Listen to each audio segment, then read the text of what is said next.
சிறையிலிருந்து வெளிவந்தான். மெதுவாக நடந்தான். எத்தனை இன்பமான இரைச்சல்கள்!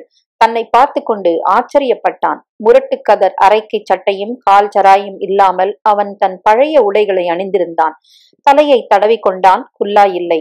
பையை தொட்டு கொண்டான். நிறைய 10 ரூபாய் நோட்டுகளும் சில்லறையும் இருந்தன. சோமு, போயிட்டு வரியா? இல்ல சார், போறேன், திரும்பி வரமாட்டேன். இதுல ஒரு கையெழுத்து போட்டுடு. நீ ஜெயில இருக்கிறப்போ சம்பாதிச்ச பணத்துக்கு கணக்கு இந்த புத்தகத்துல இருக்கு. கேன்டீன் கூப்பன்களுக்கு கொடுத்தது போக தினம் 8 அணா மேனிக்கு. கணக்கெல்லாம் சரியாத்தான் இருக்கும் சார். எஸ் தேவராஜன் ஒருத்தர் உனக்கு அனுப்பின பணம் 200 ரூபாய் அப்படியே என் கணக்குல தங்கி போச்சு. அந்த பணம் வேண்டாம் சார். வேண்டான்னா நான் அதை வச்சு நீ என்ன பண்றது? ஆடிட்ல பெரட்டிடுவான். நீங்களே வச்சுக்கோங்க சார். நன்கொடையா? சூப்பரண்டுக்கு கைதி கிட்ட நன்கொடை வாங்குற காலம் இன்னும் வரலப்பா. வேணும்னா உன் கைப்பட லெட்டர் எழுதி கொடு. கைதிகளுக்கு ஏதாவது வாங்கி டிஸ்ட்ரிபியூட் பண்ணிடலாம். கைதிகளுக்கு கொடுக்காதீங்க சார், உங்க வார்டன்களுக்கு கொடுங்க. வார்டன்களுக்கா? ஆமா சார், அவங்களும் கைதிங்க தான். புதிய காற்று, புதிய வெயில், புதிய உத்வேகம். சுவரொட்டிகளில் அழகான கதாநாயகர்களும் நாயகிகளும் தொட்டு கொண்டிருந்தார்கள். 16 வயதினிலே ஆடுபுலி ஆட்டம், நாம் பிறந்த மண், ஓடி விளையாடு தாத்தா, எல்லாவற்றையும் பார்த்து விட வேண்டும். திரும்பி பார்த்தான். வெள்ளைக்காரன் காலத்தில் கட்டின சிறையின் வளைந்த வாசலில் கோர்ட்டுக்கு போகும் கைதிகளுக்காக காத்திருந்த போலீஸ் வண்டி. மறுபடி பூட்டப்பட்டிருக்கும் கேட். உள்ளே அவனை அவர்கள் கொடுமைப்படுத்தவில்லை. அந்த சுவர்களுக்குள் ஒரு எல்லை வரை சலுகைகள் கொடுத்தார்கள். சூப்பரண்டன் வீட்டு மாட்டுக்கு புல் வெட்ட அனுமதித்தார்கள். நடைபழக சில நூறு சதுர கஜங்கள் கிடைத்தன. தின்ன சோறு கிடைத்தது. 16 மில்லிமீட்டர் உதவியில் நாம் இருவர், நம் நாடு போன்ற சினிமாக்கள் பார்த்தார்கள். இந்திய சர்க்காரின் சிங்கத்தை காட்டிவிட்டு டாக்குமெண்ட்ரிகள் நம் நாட்டின் அபார முன்னேற்றங்களை தெரிவித்தன. ஆத்ம சோதனை, சோக்ரதர், சிறு தொழில் செய்வது எப்படி என்றெல்லாம் புத்தகங்கள் லைப்ரரியில் கிடைத்தன. சகவாச தோஷத்தால் ஞானியும் திருடனாகலாம் போன்ற பொன்மொழிகளை போர்டில் எழுதினார்கள். அவன் தையல் கற்றுக்கொண்டான். தச்சுவேலை கற்றுக்கொண்டான். கைத்தறிகளில் வண்ண வண்ண கம்பளங்கள் நெய்தான். வாரம் அவர்களுக்கு ஒரு கேக் சோப் கிடைத்தது. வார்டனுக்கு அதை 2 பீடிக்கு விற்றார்கள். தேசிய நாட்களில் தித்திப்பாக ஏதோ தின்ன கொடுத்தார்கள். அவர்களைப் போலவே குல்லாய் அணிந்து கொண்டு ஒரு தைரிய மந்திரி உள்ளே வந்து கைதிகளை சற்று தூரத்திலிருந்து பார்த்து சேவித்தார். அவர்கள் ஹார்மோனியம் தபேலாவுடன் இனி ஒரு விதி செய்வோம் பாடி காட்டினார்கள். எல்லோருக்கும் துணி வழங்கிவிட்டு மைக் விசில் நின்றதும், மந்திரி, காந்தி சிறைக்கு போயிருக்கிறாரு, நேரு சிறைக்கு போயிருக்கிறாரு, நீங்க எல்லாரும் சந்தர்ப்ப வசத்தால தப்பு பண்ணிட்டீங்க.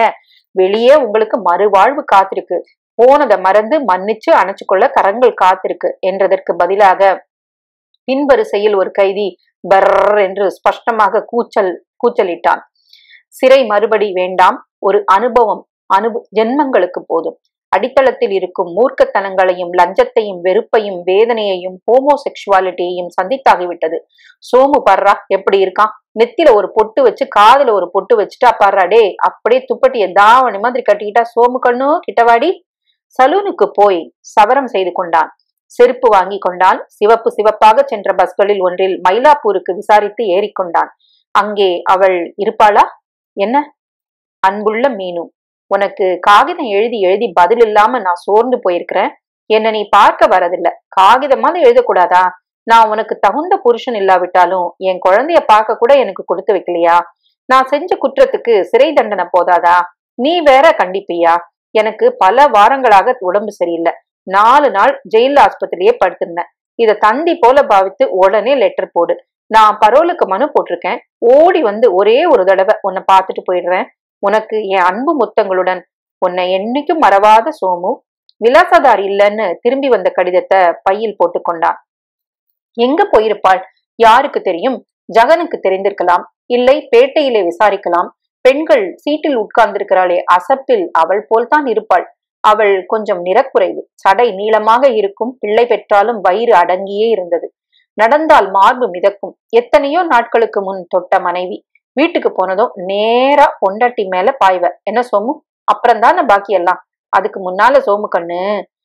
முன் சீட்டில் இருந்து ஒரு குழந்தை எட்டி பார்த்து பச்சை காகிதத்தை அவனிடம் காட்டி டிக்கெட் என்றது. அதன் அம்மா டே ரமேஷ் என்று அதட்டினாள். சோமு வா என்று கூப்பிட தாவி அவனிடம் வந்தது. குழந்தைய கொண்டு வரலையா? அவனுக்கு விவரம் புரிய ஆரம்பிச்சிடுச்சு. வேணாண்டு பக்கத்து வீட்டிலே விட்டு வந்திருக்கேன். போன மாசம் ஏன் பார்க்க வரல? மாசம் பார்க்கணும்னா என்ன ரூலா? அப்படி சொல்லாத மீனு. நீ பார்க்க வரத எதிர்பார்த்துக்கிட்டு தானே என் நாட்களே ஓடுது. இனிமே நான் பார்க்க வரப்போறது இல்ல. என்ன மீனு? இந்த இடத்த கண்டாலே எனக்கு என்னமோ செய்யுது வயித்துல. திரும்ப திரும்ப என் புருஷன் கைதின்னு ஞாபகப்படுத்திட்டு, ஏண்டி மீனா ஜெயிலுக்கு போய் வரியா, உன் புருஷன் நல்லா இருக்கானான்னு அவங்க கேக்குறதையும் எனக்கு தாங்க முடியல. காசு பணம் தேடுறதும், இந்த பிள்ளைய வளர்க்கறதும், என் அண்ணன் கிட்ட கடன் கேட்கறதும், அண்ணி மூஞ்சில அடிச்சாப்புல பேசுறதும், வீடு வீடா ஏறி சோப்பு தூள் வித்து 5 ரூபா சம்பாதிக்கிறதும் எனக்கு போதும். இது நடுவுல உங்களை வேற வந்து பாக்குறதுக்கு ஆகுறது இல்ல. எல்லாத்தையும் முடிச்சுட்டு வாங்க, நீங்க அப்புறம் வந்து சம்பாதிச்சு போடுங்க. லஸ் முனையில் இறங்கினான். விறுவிறு என்று நடந்து தெப்பக்குளம் தாண்டி சாய்பாபா கோயிலை தாண்டி வாராவதியை கடந்து உயர்ந்த மூங்கில் கம்பங்களில் சாயம் போன கொடிகள் ஆடும் பேட்டைக்கு வந்தான். பேட்டை மாறி இருந்தது. புதுசாக சில கான்கிரீட் பங்களாக்கள் தெரிந்தன. குடிசைகள் பிடிவாதமாக மிஞ்சி இருந்தன. ஒரு சபா என்று போர்டு போட்டு கீற்று கொட்டகை ஒன்று புதிதாக இருந்தது. மகளிர் என்று போட்டு ஒரு கக்கூஸ் கட்டி இருந்தார்கள். பேட்டையின் முகமே மாறி இருந்தது. கடைகள் எல்லாம் எங்கே? சாக்கடைகள் எல்லாம் மூடிவிட்டார்களா? அந்த பெட்டி கடை சற்று பரிச்சயமானது போல் தோன்றியது. இங்க மீனாட்சின்னு ஒரு பொண்ணு சின்ன பிள்ளையோட இருந்துச்சே, எங்க அக்கா பேரு கூட மீனாட்சி. யாரு? கடையின் பின்புறத்தில் இருந்து வெளிப்பட்டவன் சோமுவை அடையாளம் கண்டு கொண்டான். அட, வந்துட்டீங்களா? சுற்றும் முற்றும் பார்த்தான். என் பொண்டாட்டி எங்க தெரியுங்களா உங்களுக்கு?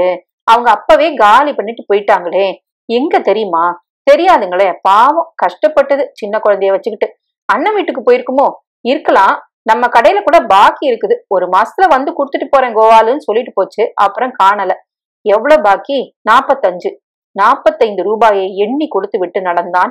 அவர்கள் குடித்தனம் நடத்தி சிரித்து சந்தோஷப்பட்டு சண்டை போட்டு சமாதானம் அடைந்து படுத்து அணைத்து ஆனந்தித்து அழுத இடத்தில் அன்பு நிலையம் என்கிற புதிய வீடு பதிந்து நின்று கொண்டிருந்தது. தன் அண்ணன் வீட்டில்தான் இருப்பாள். கதவு திறந்ததும் அண்ணி சற்று நேரம் திகைத்தாள். யாரு? மீனா புருஷனா? கண்களில் பயம் தெரிந்தது. ஆமாங்க. அட, உள்ள வரலாங்களா? பாபா, அவரு டியூட்டிக்கு போயிருக்காரு. மீனா எங்க தெரியுங்களே?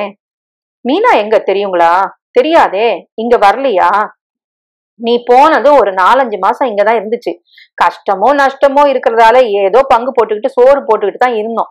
அவளுக்கு என்னவோ மனசுல வந்துடுச்சு. ஏதோ ஒரு தடவை உன்னை பத்தி பேச்சு வந்தப்போ என்ன சண்டை பிடிச்சா தெரியுமா? என்ன என்னென்ன வேணாலும் சொல்லட்டும், அவர் வீட்டுக்கு பெரியவர். அவரை போய் கண்ணா பின்னான்னு பேசினா சரியா விசாரிக்காம அவளை கல்யாணம் கட்டி கொடுத்துட்டோமா. நாங்க தான் எல்லாத்துக்கும் காரணமா. நாங்க அவளுக்கு வேண்டாமா. தானாவே ஒத்தியாவே சமாளிச்சுக்கிறாளாம். என்னவோ ஓன்னு கத்திட்டு புறப்பட்டு போயிட்டா. தடுத்து நிறுத்த முடியுமா சொல்லு? நடை தளர்ந்து செய்வது என்னவென்று தீர்மானிக்காமல் வெளியே நடந்தான். வீட்டுல ஒரு வேலை செய்ய மாட்டான். ராணி மாதிரி குந்திட்டு இருந்தா. என்னவோ சீப்பு விக்கிறேன் சோப்பு விக்கிறேன்னு புறப்பட்டு போயிடுவா. 10 ரூபா கேட்டமா, ஒரு வார்த்தை சீனு பேசினமா. அவ பேசின பேச்ச நீ கேட்டிருக்கணும். ராங்கிக்காரியா. எங்க இருப்பாள்? ஜகனுக்கு தெரிந்திருக்கலாம். அவன் செய்யவே கூடாது என்று தீர்மானித்த ஒன்றை சிறையிலிருந்து வெளிவந்த முதல் தினமே செய்தான். அவன் மனதில் அந்த டெலிபோன் எண் துல்லியமாக பதிந்திருந்தது. மறக்க முடியாத நம்பர். பங்குக்கு எதிரே இருந்த டெலிபோன் கூண்டிற்குள் புகுந்து சுழற்றி காசை போட்டு, ஹலோ, ஜகன் இருக்காருங்களா? யார் பேசுறது? நான் அவன் நம்பருங்க. யாரு? பேர் சொல்லியா? தேவராஜன் குரல் தான். சந்தேகமே இல்லை. அந்த குரலை மறக்க முடியாது. தயக்கத்துக்கு பின், நான் தாங்க சோமு. ஓ சோமு, வந்துட்டியாடா வெளியில? குரலில் சந்தோஷம் மிதந்தது. வந்துட்டேங்க. இன்னும் 3 மாசம் இருந்துச்சே. நல்ல நடத்தைக்காக முன்னாலே விட்டுட்டாங்க. அடி சக்க, நல்ல நடத்தையா? சோமு, எங்க இருந்து பேசுற? நான் உன்னை பாக்கணும். நான் அனுப்பிச்ச பணம் வந்துதா? வந்ததுங்க. சரி, எங்க இருந்து பேசுற? இங்க ஆழ்வார்பேட்டையில பப்ளிக் கால் பூத்துல இருந்து. உடனே வா. இடம் தெரியுமில்ல? இல்லைங்க, முதல்ல என் பொண்டாட்டிய பாக்கணுங்க. சரி, போய் பார்த்துட்டு அப்புறமா வா. அவ எங்க இருக்கானே தெரியலையே. போயிட்டாளா? இல்லைங்க, மெட்ராஸ்ல தான் இருக்கணும். ஜகனுக்கு தெரிஞ்சிருக்கலாம்னு ஜகனை கேட்கத்தான் உங்களை டெலிபோன் பண்ணேன். ஜகன் இருக்கானே, பேசுறியா? டே ஜகன். சோமு. ஜகன் ஸ்பீக்கிங். என்ன சோமு, என்ன வத்தியாரே, வந்துட்டியா? வந்துட்டேன். சுவரேறி குச்சி வந்தியா? அவங்களா விட்டாங்களா? ஜகன், மீனாவும் குழந்தையும் எங்கன்னு தெரியுமா உனக்கு? யாரு? ஓம் பொண்டாட்டி தானே. இரு, எப்பவோ ஒரு தடவை பஸ் ஸ்டாண்ட்ல பார்த்த ஞாபகம் இருக்குது. அப்ப விசாரிச்சேன். அண்ணன் கிட்ட கூட இல்ல, தனியா தான் இருக்கேன்னுச்சு. எங்க எங்க இருக்கேன்னு தங்கச்சி கிட்ட கேட்டேன். சொல்ல மாட்டேன்னுச்சு. தேவராஜ் சார் பணம் கொடுக்க சொன்னாருன்னு வாங்கிக்க மாட்டேன்னுச்சு. அப்புறம் வண்டியில கொண்டு விட்டேன். மாம்பழத்துல மூசா தெருவுல முனையில நம்பர் 2ஓ 3ஓ ஒரு பச்சை வீடு, அதுக்கு பின்புறம் அவுட் ஹவுஸ்ல இருக்குது. தேங்க்ஸ் ஜகன். கொஞ்சம் இரு, தேவராஜ் சார் பேசணுங்கிறாரு. சோமு, ராத்திரி வரியா? இல்லைங்க, வரதா இல்ல. அப்படின்னா ஒழுங்கா சம்பாதிச்சு பிழைக்கலான்னு இருக்கேன். நாங்கெல்லாம் ஒழுங்கா சம்பாதிக்கலையா? என்னடா புதுசா ஆரம்பிக்கிற? ராத்திரி வந்துடு. இல்லைங்க, நான் உங்களை எல்லாம் இனி பார்க்கறதா இல்ல. டெலிபோனை அதன் கொக்கியில் மாட்டிவிட்டு ஆட்டோ ரிக்ஷா பிடித்து மாம்பழத்துக்கு விரட்டினான். அவன் இதயம் படபடத்தது. மீனா எவ்வளவு உன்னதமானவள்! அண்ணனின் உதவியின்றி தேவராஜன் கொடுத்த பணத்தை மறுத்து ஒண்டியாக புருஷன் இல்லாமல் இந்த வருஷங்களை சமாளித்திருக்கும் மீனா என் பெண்டாட்டி. உன்னை நான் அடைய தவம் செய்திருக்கிறேன். அவளிடம் விடியும் வரை மன்னிப்பு கேட்க வேண்டும். அவனை பார்க்க வேண்டும். என் பிள்ளையை பார்க்க வேண்டும். மூசா தெரு இருந்தது. பச்சை பெயிண்ட் வீடு இருந்தது. அதன் பின்பக்கம் ஒரு அவுட் ஹவுஸ் இருந்தது. பூட்டி இருந்தது. பின்பக்கம் பம்ப் அடித்துக் கொண்டிருந்த 12 வயசு பெண் அவனிடம் வந்து யாரு வேணும் என்றாள். இந்த இடத்துல மீனாட்சின்னு.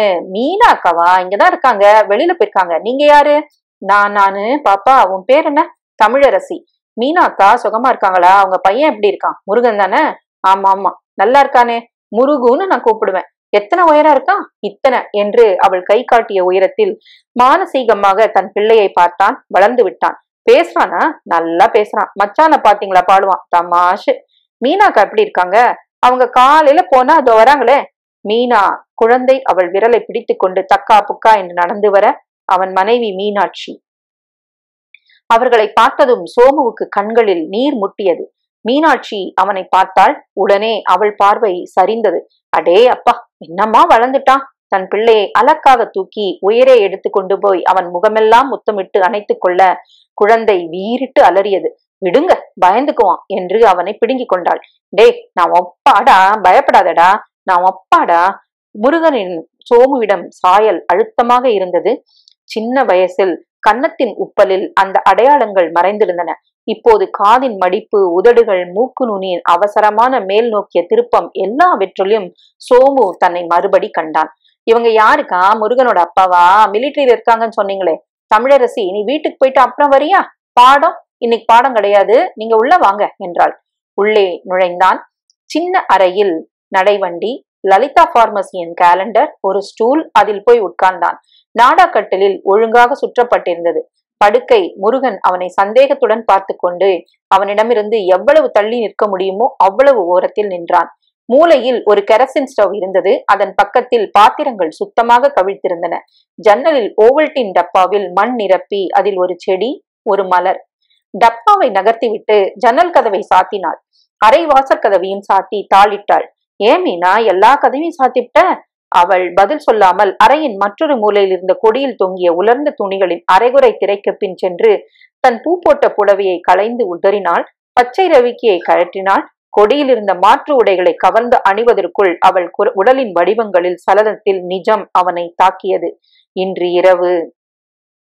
மூலையில் நின்று கொண்டு முருகன் அவனை பீதியுடன் பார்த்து கொண்டிருந்தான். எத்தனை பெரிய கண்கள். டே, கிட்டவடா, அப்பாவுக்கு முத்தம் கொடுத்துடுறா. நீங்க வரத்துக்கு இன்னும் 3 மாசம் இருக்குதுன்னு நினைச்சேன்.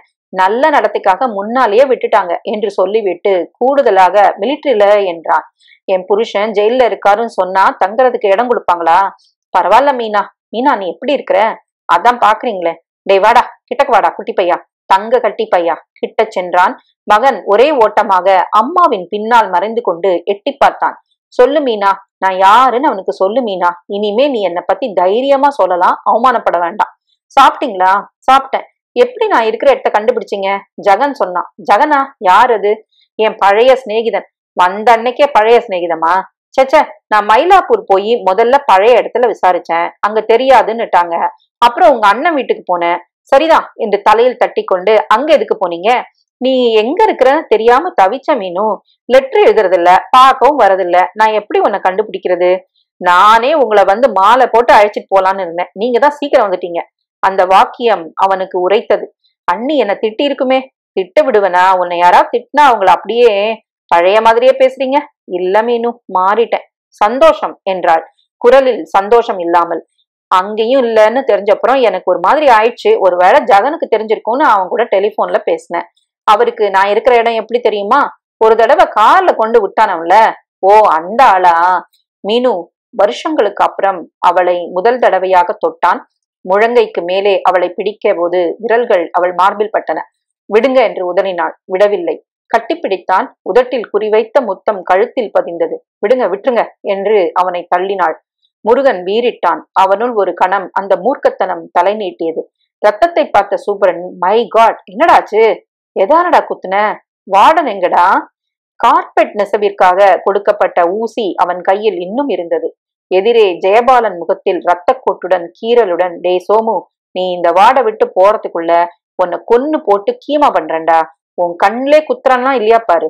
சோமு, நீ நல்ல பையன், நல்ல நடத்தை உள்ளவன் நினைச்சேன். உனக்கு கார்ட் டியூட்டி கொடுக்கலாம்னு நினைச்சேன். சச்சா, இப்படி பண்ணிட்டியே. அவன் என்ன பேசினான்னு கேளுங்க சார், என்ன மாதிரி வார்த்தையெல்லாம் உபயோகிச்சான்னு கேளுங்க சார். அதை கேட்க மாட்டேங்கிறீங்களே.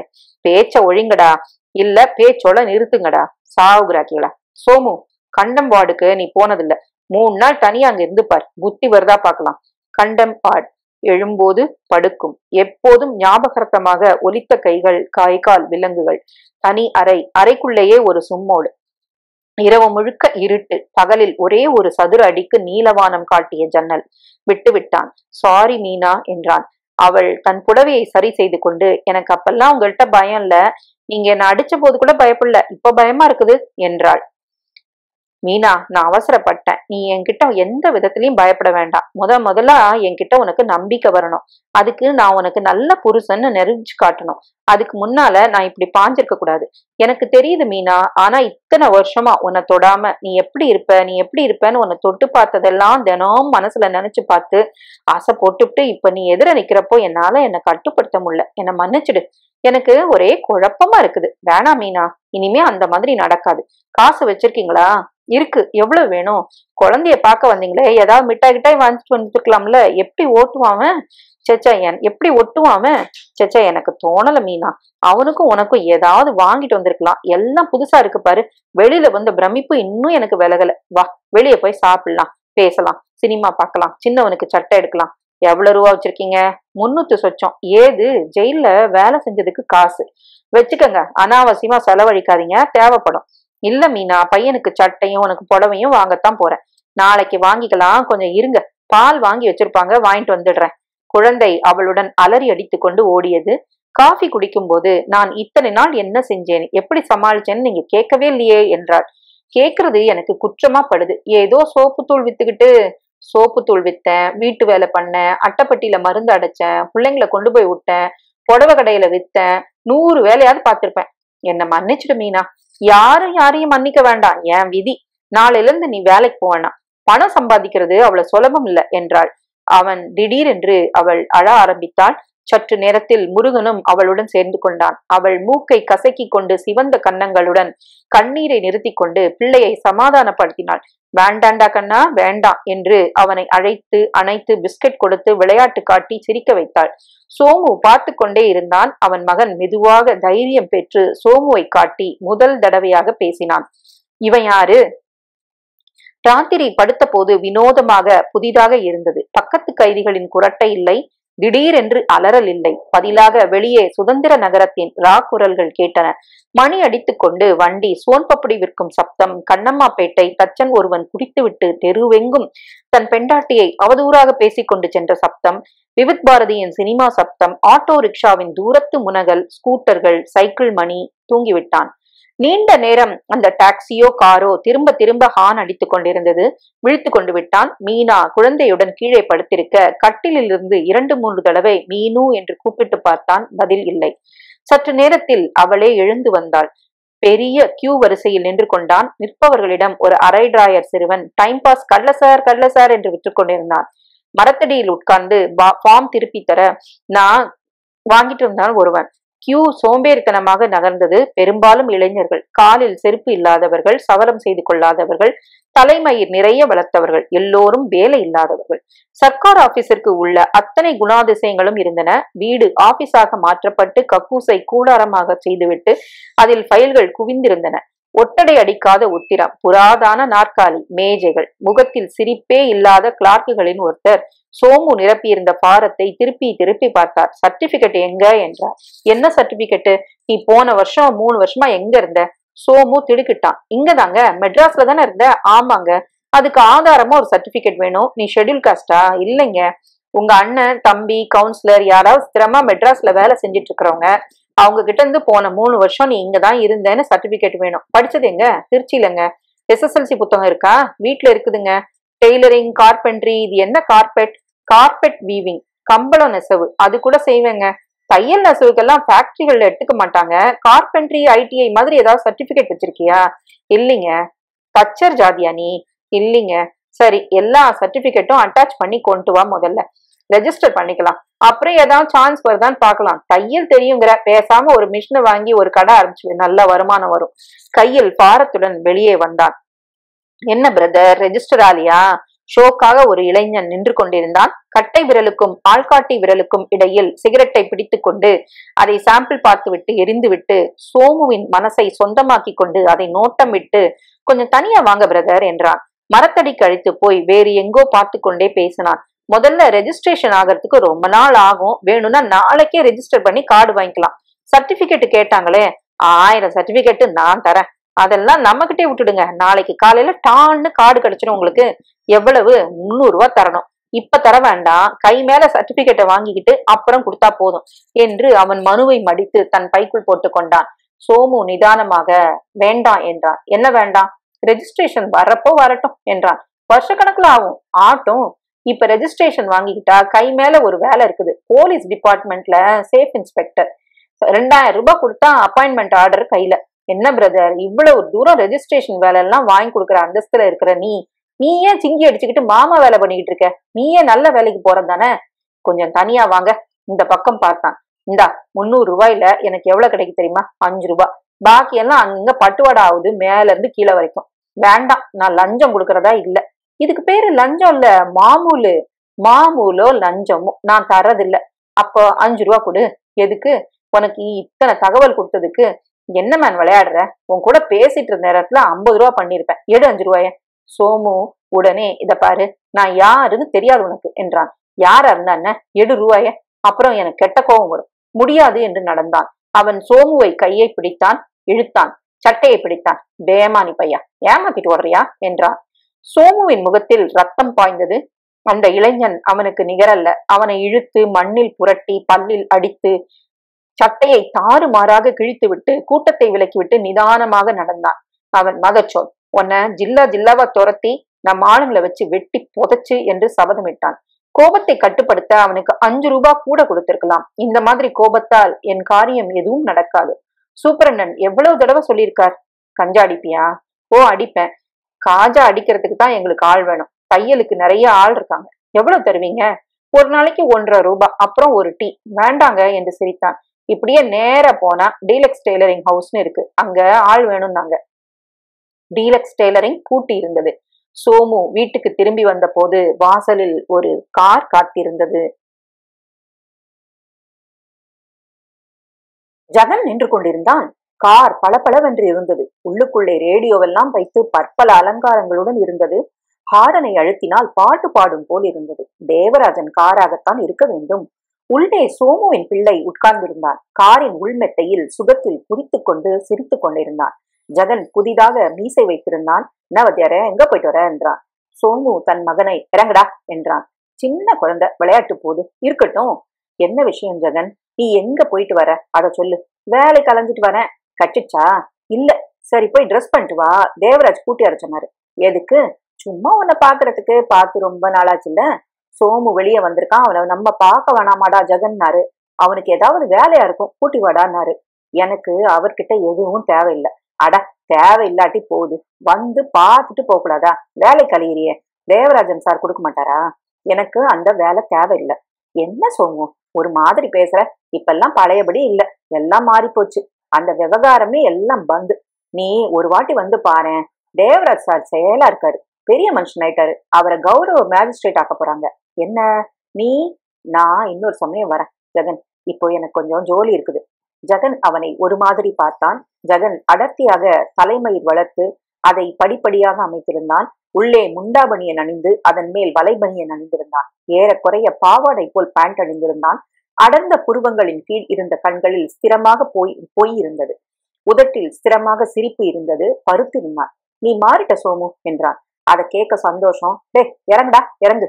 உள்ளே இருந்து முருகன் மாட்டேன் என்று தலையை ஆட்டினான். சோமு கோபத்துடன் அப்படியே ஜன்னல் வழியாக உள்ளிருந்த பிள்ளையை கவர்ந்து வெளியே இழுத்து கீழே வைத்தான். முருகன் பஸ் ஸ்டாண்டு வரை கேட்கும்படி வீறிட்டான். உள்ளே இருந்து மீனா ஓடி வந்தாள். பிள்ளையை தூக்கி கொண்டு சமாதானப்படுத்தினாள். ஏன் மேல கோபம் இருந்தா சொல்லிடலாம் சோமு, குழந்தைட்ட காட்டாத. வணக்கம் தங்கச்சி, என்ன ஞாபகம் இருக்குதா? மீனா சோமுவை பார்த்தாள். மீனா, இதுதான் ஜகன், நான் சொன்னனே. கையில் குழந்தையுடன் அவனை சேவித்து விட்டு உள்ளே போனாள். தங்கச்சி ரொம்ப கஷ்டப்பட்டுக்கோங்கள, அப்ப நீ வரதில்லையாக்கும். நான் தேவரசாட்ட சொல்றேன். அப்புறம் நாம எப்ப பாக்குறது? உன்னோட விவரமா பேசணும் சோமு. ஜெயில எல்லாம் எப்படி இருக்கும், எப்படி நடத்துறாங்க? நான் போனதே இல்ல பாரு. ஜெகன், அப்ப போயிட்டு வரியா? ஜெகன் போன பின்னும் அவன் விட்டு போன சென்ட் வாசனை இருந்தது. உள்ளே சென்றான். தன் பேண்டை கழட்ட போனவன், பழைய வேஷ்டி ஏதாவது இருக்குமா மீனா என்றான். அதான் சொன்னனே, உங்க வேஷ்டி பேண்ட் எல்லாத்தையும் போட்ட பாத்திரம் வந்துட்டேன்னு. ஒன்னு ரெண்டு பாக்கி வைக்கலையா? கடையில வாங்கிக்கோங்களேன், காலையில போறப்போ சொன்னனே. முருகன் இன்னும் காருக்காக அழுது கொண்டு நின்றிருந்தான். இப்ப நிறுத்த போறியா? திருடன்கிட்ட கொண்டு விடவா? சட்டென்று நிறுத்தி கொண்டாள். அவனை பார்த்தாள். மெலிதாக சிரித்தாள். எதுக்கு சிரிக்கிற? மன்னிச்சுக்குங்க, வாய் தவறி சொல்லிட்டேன். அழுகையை நிறுத்தான்ல, அது போதும். வெளியே மீனா மீனா என்று கூப்பிடப்பட்டது. மீனா குழந்தையுடன் வெளியே சென்றாள். உன் ஆம்படையா வந்துட்டானாமே? ஆமாம்மா. லீவ்ல வந்திருக்கானா? ஆமாம்மா. எத்தனை நாள் இருப்பான்? இன்னும் கேட்கல. திரும்பி போயிடுவானா? தயக்கம். அப்புறம் இங்கே ஏதாவது நல்ல வேலை கிடைச்சதுன்னா மிலிட்டரிய விட்டுடலாம்னு சொல்லிட்டு இருந்தாரு.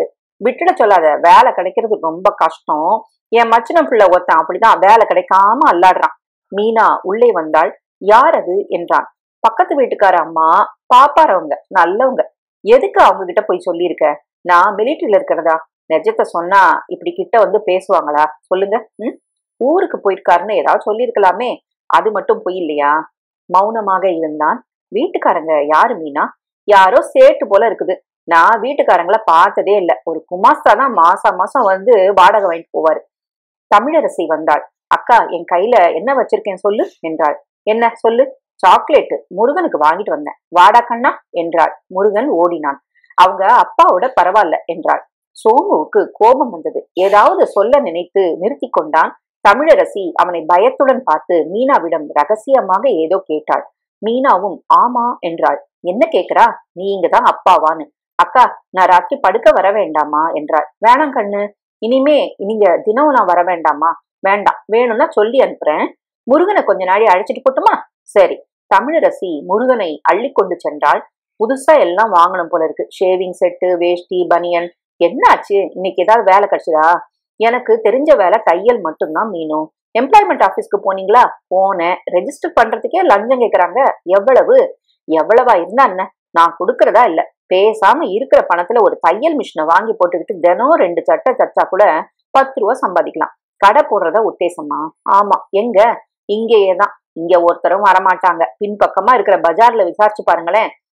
நாளைக்கு நாளைக்கு கவலை நாளைக்கு வச்சுக்கலாம் மீனா. வா, வெளியே போயிட்டு வரலாம். ராத்திரி வேணா போலாம். அவனுக்கு சுருக்கென்று உரைத்தது. ஏன் மீனா, என் கூட தெருவுல நடந்து வர்றதுக்கு உனக்கு அவமானமா இருக்குதா? அப்படி யாரு சொன்னா? அப்பல இருந்து பாக்குறேன். ஜெகன் வந்தப்போ என்கிட்ட நின்னுகிட்டு இருக்க உனக்கு வெக்கமா இருந்திருக்கு. உடனே உடனே உள்ள ஓடிடுற. ராத்திரி தான் என் கூட வருவேங்கிற. சொல்லு மீனா, அவமானமா இருக்குதா? தயக்கமா இருக்குது. பரவாயில்ல, வாங்க, உங்களுக்கு வேஷ்டி வாங்கிட்டு வரலாம். வேஷ்டியும் வேண்டாம், ஒரு இழவும் வேண்டாம். இத்தனை நாள் ஒரே கைதி ட்ரெஸ்ஸை போட்டுக்கிட்டு ஜெயில இருந்தாச்சு. இப்போ ஒரு பேண்ட் சட்டைக்கு ப்ரமோஷன் வந்திருக்குன்னு நினைச்சுக்கிறேன். அதையே போட்டுக்கிட்டு இன்னும் கொஞ்ச நாள் இருந்தா போகுது. நான் சொந்தமா சம்பாதிக்க ஆரம்பிச்சதுக்கு அப்புறம் வாங்கிக்கிறேன். அது வரைக்கும் ஒரே சட்டை பேண்ட்ல இருக்க போறீங்களா? என்னால சகிச்சுக்க முடியாது. எனக்கு ஆளு சுத்தமா இருக்கணும். வாங்க போலாம். நான் வரல. பரவாயில்ல, அப்புறம் கோச்சுக்கலாம். வாங்க. நான் வரலடினா என்று இறைந்தான். சரி, நான் போய் வாங்கிட்டு வரேன். அவள் போனதும் சோமுவுக்கு மனதில் நிறைவில்லாமல் இருந்தது. ஏன் இப்படி சின்ன சின்ன வார்த்தைகளால் கொடுமைப்படுத்துகிறாள்? ஒவ்வொரு தடவையும் அவனுக்கு இயல்பான ரத்தத்தில் பிறந்த கோபம் பொங்கி வந்தது. அதிக பிரயத்னத்துடன் அடக்கி கொண்டாள். இப்ப நிறுத்த போறியா? திருடன்கிட்ட கொண்டு விட்டுடவா? அக்கா. இடுப்பில் முருகனுடன் தமிழரசி நின்று கொண்டிருந்தாள். அக்கா இல்லையா? வெளியே போயிருக்கா, வந்துருவா. அம்மா எங்க என்றான் முருகன். அம்மா கடைக்கு போயிருக்காங்க, வந்துருவாங்க. இந்த பார் முருகா, அப்பா சொல்லு. அப்பா, நான் வரட்டுங்களா என்று முருகனை அவன் அருகில் உட்கார்த்தி வைத்து விட்டு கிளம்பினாள். முருகன் திகிலுடன் அவள் மேல் பல்லி மாதிரி ஒட்டி கொண்டிருந்தான். அவளை போக விடாமல் அடம் பிடித்து அழுதான். அழுவுது. நீ போ, நான் பாத்துக்கிறேன் என்றான். அவள் தயங்கினாள். போடினா முருகனிடமிருந்து பிடுங்கி கொண்டு அவள் ஓடினாள். கதவை தாளிட்டான். அம்மா வேணும் என்று அழுதான் முருகன். வந்துடுவா, நிறுத்துறா அழுகைய. அழுகை பீறிட்டது. நிறுத்துடா, நிறுத்துடா, இப்ப நிறுத்த புரியா இல்லையா? அவன் முகத்தில் ரத்தம் பாய்ந்தது. உஷ்ணம் ஏறியது. அறையில் தேடினான். ஒரு கரண்டி கிடைத்தது. அதை எடுத்து எடை பார்த்து அதை ஓங்கி நிறுத்துறியா இல்லையா என்று மட்டேர் என்று குழந்தையின் அருகில் தட்டினான். கரண்டியின் தலை துண்டாகியது. பயத்தில் உறைந்த குழந்தை வாய் திறந்து அப்படியே அழுகையை நிறுத்திவிட்டது. மூச்சு விடக்கூடாது. ஒரு சத்தம் வரக்கூடாது. போடாங்க, போய் உட்காரு. அப்படியே உட்காரு. அழுத கொன்னுடுவேன், தோலை உரிச்சு போடுவேன். குழந்தை மெஷின் போல் அவன் குறிப்பிட்ட இடத்தில் உட்கார்ந்து சப்தம் இல்லாமல் அழுதது. ஆனால் சோமு திரும்பினதும் அம்மா என்று ராகம் போட்டு அழ ஆரம்பித்தான். மூச் என்று அதட்டினான். அழுகை அதிகமாகியது. மறுபடி கரண்டியை ஓங்க வாசற்கதவு தட்டும் சத்தம் கேட்டது. கரண்டியை கீழே போட்டு விட்டு போய் பார்த்தான். மறுபடி தமிழரசி. முருகன் அழகுல எங்க வீடு வரைக்கும் கேட்டுச்சுங்க. பாவம், வாடா கண்ணு. அவளிடம் ஓடியது. சோமுவுக்கு ஆத்திரம் வந்தது. அந்த பெண்ணை பார்த்தான். 13 வயசுக்கு. அதற்கு மார்பு அதிகமாக இருந்தது. பாவாடையில் கிழிசல் இருந்தது. இங்க வா என்றான். அந்த பெண் அருகில் வந்தது.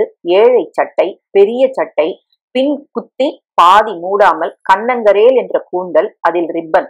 அவனுள் ஒரு உத்வேகம் பிறந்தது. அவள் கையை பிடித்தான். என்னென்ன என்றது. கதவை தாளிட போனவன் ஒரு கணத்தில் புத்தி தெளிந்து மாறினான். கொஞ்ச நேரம் இங்கே இரு, அக்கா வர வரைக்கும் நான் கொஞ்சம் வெளியே போயிட்டு வரேன். வெளியே விடுவிடுவென்று நடந்தான். ஆரம்பமே சரியில்லை. முதல் தினமே என் மூர்க்கத்தனங்கள் அத்தனையும் தலை தூக்குகின்றன. எம்ப்ளாய்மெண்ட் ஆபீஸில் சண்டை, அப்புறம் மனைவியுடன் எரிந்து விழுந்தது, அப்புறம் இது இது நடந்திருந்தால் என்ன ஒரு விபரீதம். நான் என்ன மனுஷன். பர்கெட் ரோட்டை கடந்து சிவா விஷ்ணு கோயிலுக்கு வந்தான். அங்கிருந்த எல்லா கடவுள்களையும் சுற்றினான். நெடுஞ்சான் கிடையாக சேவிக்கிற போதே, பிள்ளையாரே எனக்கு புத்திய கொடு, என் அயோக்கியத்தனங்களை அழி, எனக்கு பொறுமைய கொடு, எனக்கு ஒரு வேலையை கொடு, என் பிள்ளை என்னை பார்த்து சிரிக்கவை, என் மனைவி என்னை பார்த்து பெருமைப்படவை, என் கோவத்தை எரிச்சு போடு என்று பற்பல பிரார்த்தனைகள் அவனுள் கேட்டன. மெதுவாக கடை வீதியில் நடந்தான். எத்தனை கடைகள், எத்தனை சட்டைகள், எத்தனை ரேடியோக்கள், எத்தனை பாத்திரங்கள், எத்தனை மருந்துகள், எத்தனை தையல் மிஷின்கள். உங்களுக்கு எந்த மாடல் வேணும்? டீலக்ஸா, ஆர்டினரியா? நல்லா தைக்கிறதா, கொஞ்சம் உத்தரவாதமா, மெரிட் வாங்கிக்கங்களேன். என்ன விலை? 650ங்க. கொஞ்சம் சல்லிசா இல்லைங்களா? உங்களுக்கு எவ்வளவு ரூபாய்க்குள்ள வேணும்? 300 ரூபாய்க்குள்ள. 300 ரூபாய்க்குள்ளையா? கை மாடல் வாங்கிக்கிறீங்களா? எனக்கு கால் தானே பழக்கம். முதல்ல கை மாடல் வாங்கிட்டு போங்க, அப்புறம் வேணா அதை கன்வர்ஷன் பண்ணிக்கலாம். 200 ரூபாய்க்குள்ள மாத்திக்கலாம்.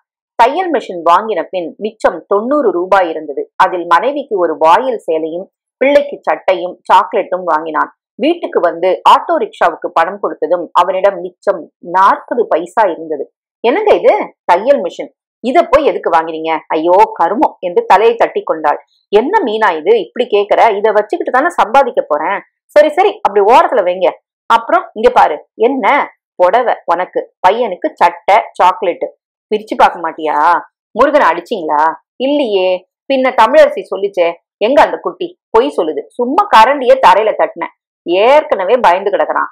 எதுக்காக இன்னும் பயமுறுத்துறீங்க? நான் பார்த்ததும் கேவி கேவி அழுது உடம்பு சுடுது. உங்களை ஒருத்தரும் குழந்தைய பாத்துக்க சொல்லலையே. அவன் என்கிட்ட பழக வேண்டாமா மீனா? அப்படி பயப்படுத்தினா கிட்டவே வரமாட்டான். இனிமே பயப்படுத்தல மீனா. எல்லா பணத்தையும் செலவழிச்சிட்டீங்களா? தீந்து போச்சு. நல்ல காரியம் பண்ணீங்க. நாளைக்கு அரிசிக்கு என்ன செய்யறது? சக்கரை, பாலுக்கு ஒரே நாள்ல எல்லாத்தையும் விட்டுட்டீங்களே. உன்கிட்ட காசு இல்லையா? என்கிட்ட கொஞ்ச நாளைக்கு இருக்குது. நான் திரும்பி வரலன்னா எப்படி சமாளிச்சிருப்ப? உனக்கும் குழந்தைக்கும் இருக்கு இல்லையா? நீங்க என்ன சொல்றீங்க?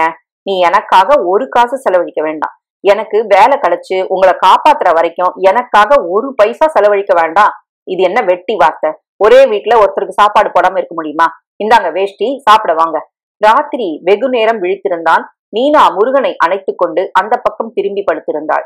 எப்போதோ ஹாரன் சப்தம் சற்று நேரம் கேட்டுக்கொண்டிருந்தது. தூங்கி போனான். பஸ் ஸ்டாண்டில் இருந்து பனகல் பார்க் வரை 15 கடை ஏறி இறங்கினான். டீலக்ஸ் டெய்லர்ஸில் ஜனவரி மாசம் வர சொன்னார்கள்.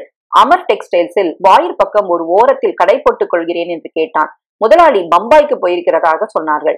தீபாவளி கழிச்சு வரியே, இப்ப யாரு டெய்லர் எடுத்துப்பாங்க? சைனா பஜார் பக்கம் போய் பாரு, அங்க நிறைய தைய கடைங்க இருக்குது. ஒரே ஒரு இடத்தில் சற்று நம்பிக்கை தந்தார்கள். இப்படியே நேரா போனா நகை கடை வரும், பக்கத்துல சந்து, பால் டிப்போ வரும், டைப்ரைட்டிங் இன்ஸ்டியூட் வரும். அங்க ஒரு சின்ன இடம் காலி இருந்தது. போர்டு போட்டிருந்தது. சீக்கிரம் போ, அதுக்குள்ள யாராவது வந்துட போறாங்க, ஓடு ஓடு. திராவிடர் பழரச கடையில் இருந்தவர் தான் அதற்கு ஓனராம். இடம் சின்னதாக இருந்தது, ஆனால் பஜாருக்கு அருகில் இருந்தது. நிச்சயம் கடை வைத்தால் ஆர்டர்கள் வரும். எவ்வளவு கொடுப்பீங்க? என்னங்க வாடகை? நீங்க சொல்லுங்க. எனக்கு வாடகை அதிகம் வேண்டாம், மாசம் 80 ரூபா போதும். ஆனா அட்வான்ஸா 3000 ரூபாய் வேணும். 3000 ரூபாயா? நேத்திக்கு ஒரு ஆள் வந்து 4000 ரூபாய் கொடுத்து 100 ரூபாய் கொடுக்கறேன்னு சொன்னான். வேணான்ட்டேன். பாப்பானுக்கு கொடுக்கறது இல்லைன்னு வச்சிருக்கேன். ஒரு திராவிடன் மற்றொரு திராவிடன் கொடுக்குறேன். அதான் 3000 ரூபாய். சோமு அண்ணே, உன்னை எனக்கு பிடிச்சு போச்சு. வெள்ளிக்கிழமை வர நான் காத்திருக்கிறேன். நீ காலி பண்றப்போ முன் பணத்தை எண்ணி வச்சிடுறேன். யோசிச்சு பார்த்துட்டு நாளைக்கு வந்து சொல்லு. திரும்பி செல்லும் போது முழுவதும் யோசித்தான். 3000 ரூபாய் எங்கே கிடைக்கும்? இந்த சந்தர்ப்பத்தை நழுவ விடலாமா? இடம் நல்ல இடம்தான், சந்தேகம் இல்லை. ஒரு நாளைக்கு 20 ரூபாய் நிச்சயம் சம்பாதிக்கலாம். கையில் ஒத்தை காசு கிடையாது. கடை ஆரம்பிக்க ஏன் நூல் வாங்க கூட, பட்டன் வாங்க கூட காசு வேண்டும். காசு காசு, யாரிடமாவது கடனாக கேட்கலாம். யாரிடம்? உடனே தேவராஜன் ஞாபகம் வந்தது. ச்சே, அவனிடமா? ஏன், கடனாத்தான் கேட்க போறேன். கொஞ்சம் நிலைச்ச உடனே திருப்பி அவன் முகத்துல எரிஞ்சிட வேண்டியதுதானே. சோமு தேவராஜனை பார்க்க சென்றான். அந்த கட்டடத்தின் வாசலில் ஸ்ரீனிவாசா ரெக்ரியேஷன் கிளப் என்று சாதுவான பெயருடன் திருப்பதி வாசரின் படத்தின் போர்டு தொங்கிக் கொண்டிருந்தது. ரிஜிஸ்டர் நம்பர் கூட இருந்தது. உள்ளே நுழைந்திருக்க ஹாலில் சிலர் கேரம் போர்டு ஆடிக்கொண்டிருந்தார்கள். ஒரு டேபிள் டென்னிஸ் மேஜை இருந்தது. ஹாலை தாண்டின அறையில் பேச்சை குறை என்கிற அறிவிப்பின் கீழ் மேஜை போட்டு பத்திரிகைகள் இணைந்திருந்தன. மஃப்ளர் சுற்றி வயதானவர் ஒருத்தர் பவன்ஸ் ஜேர்னல் படித்துக் கொண்டிருந்தார்.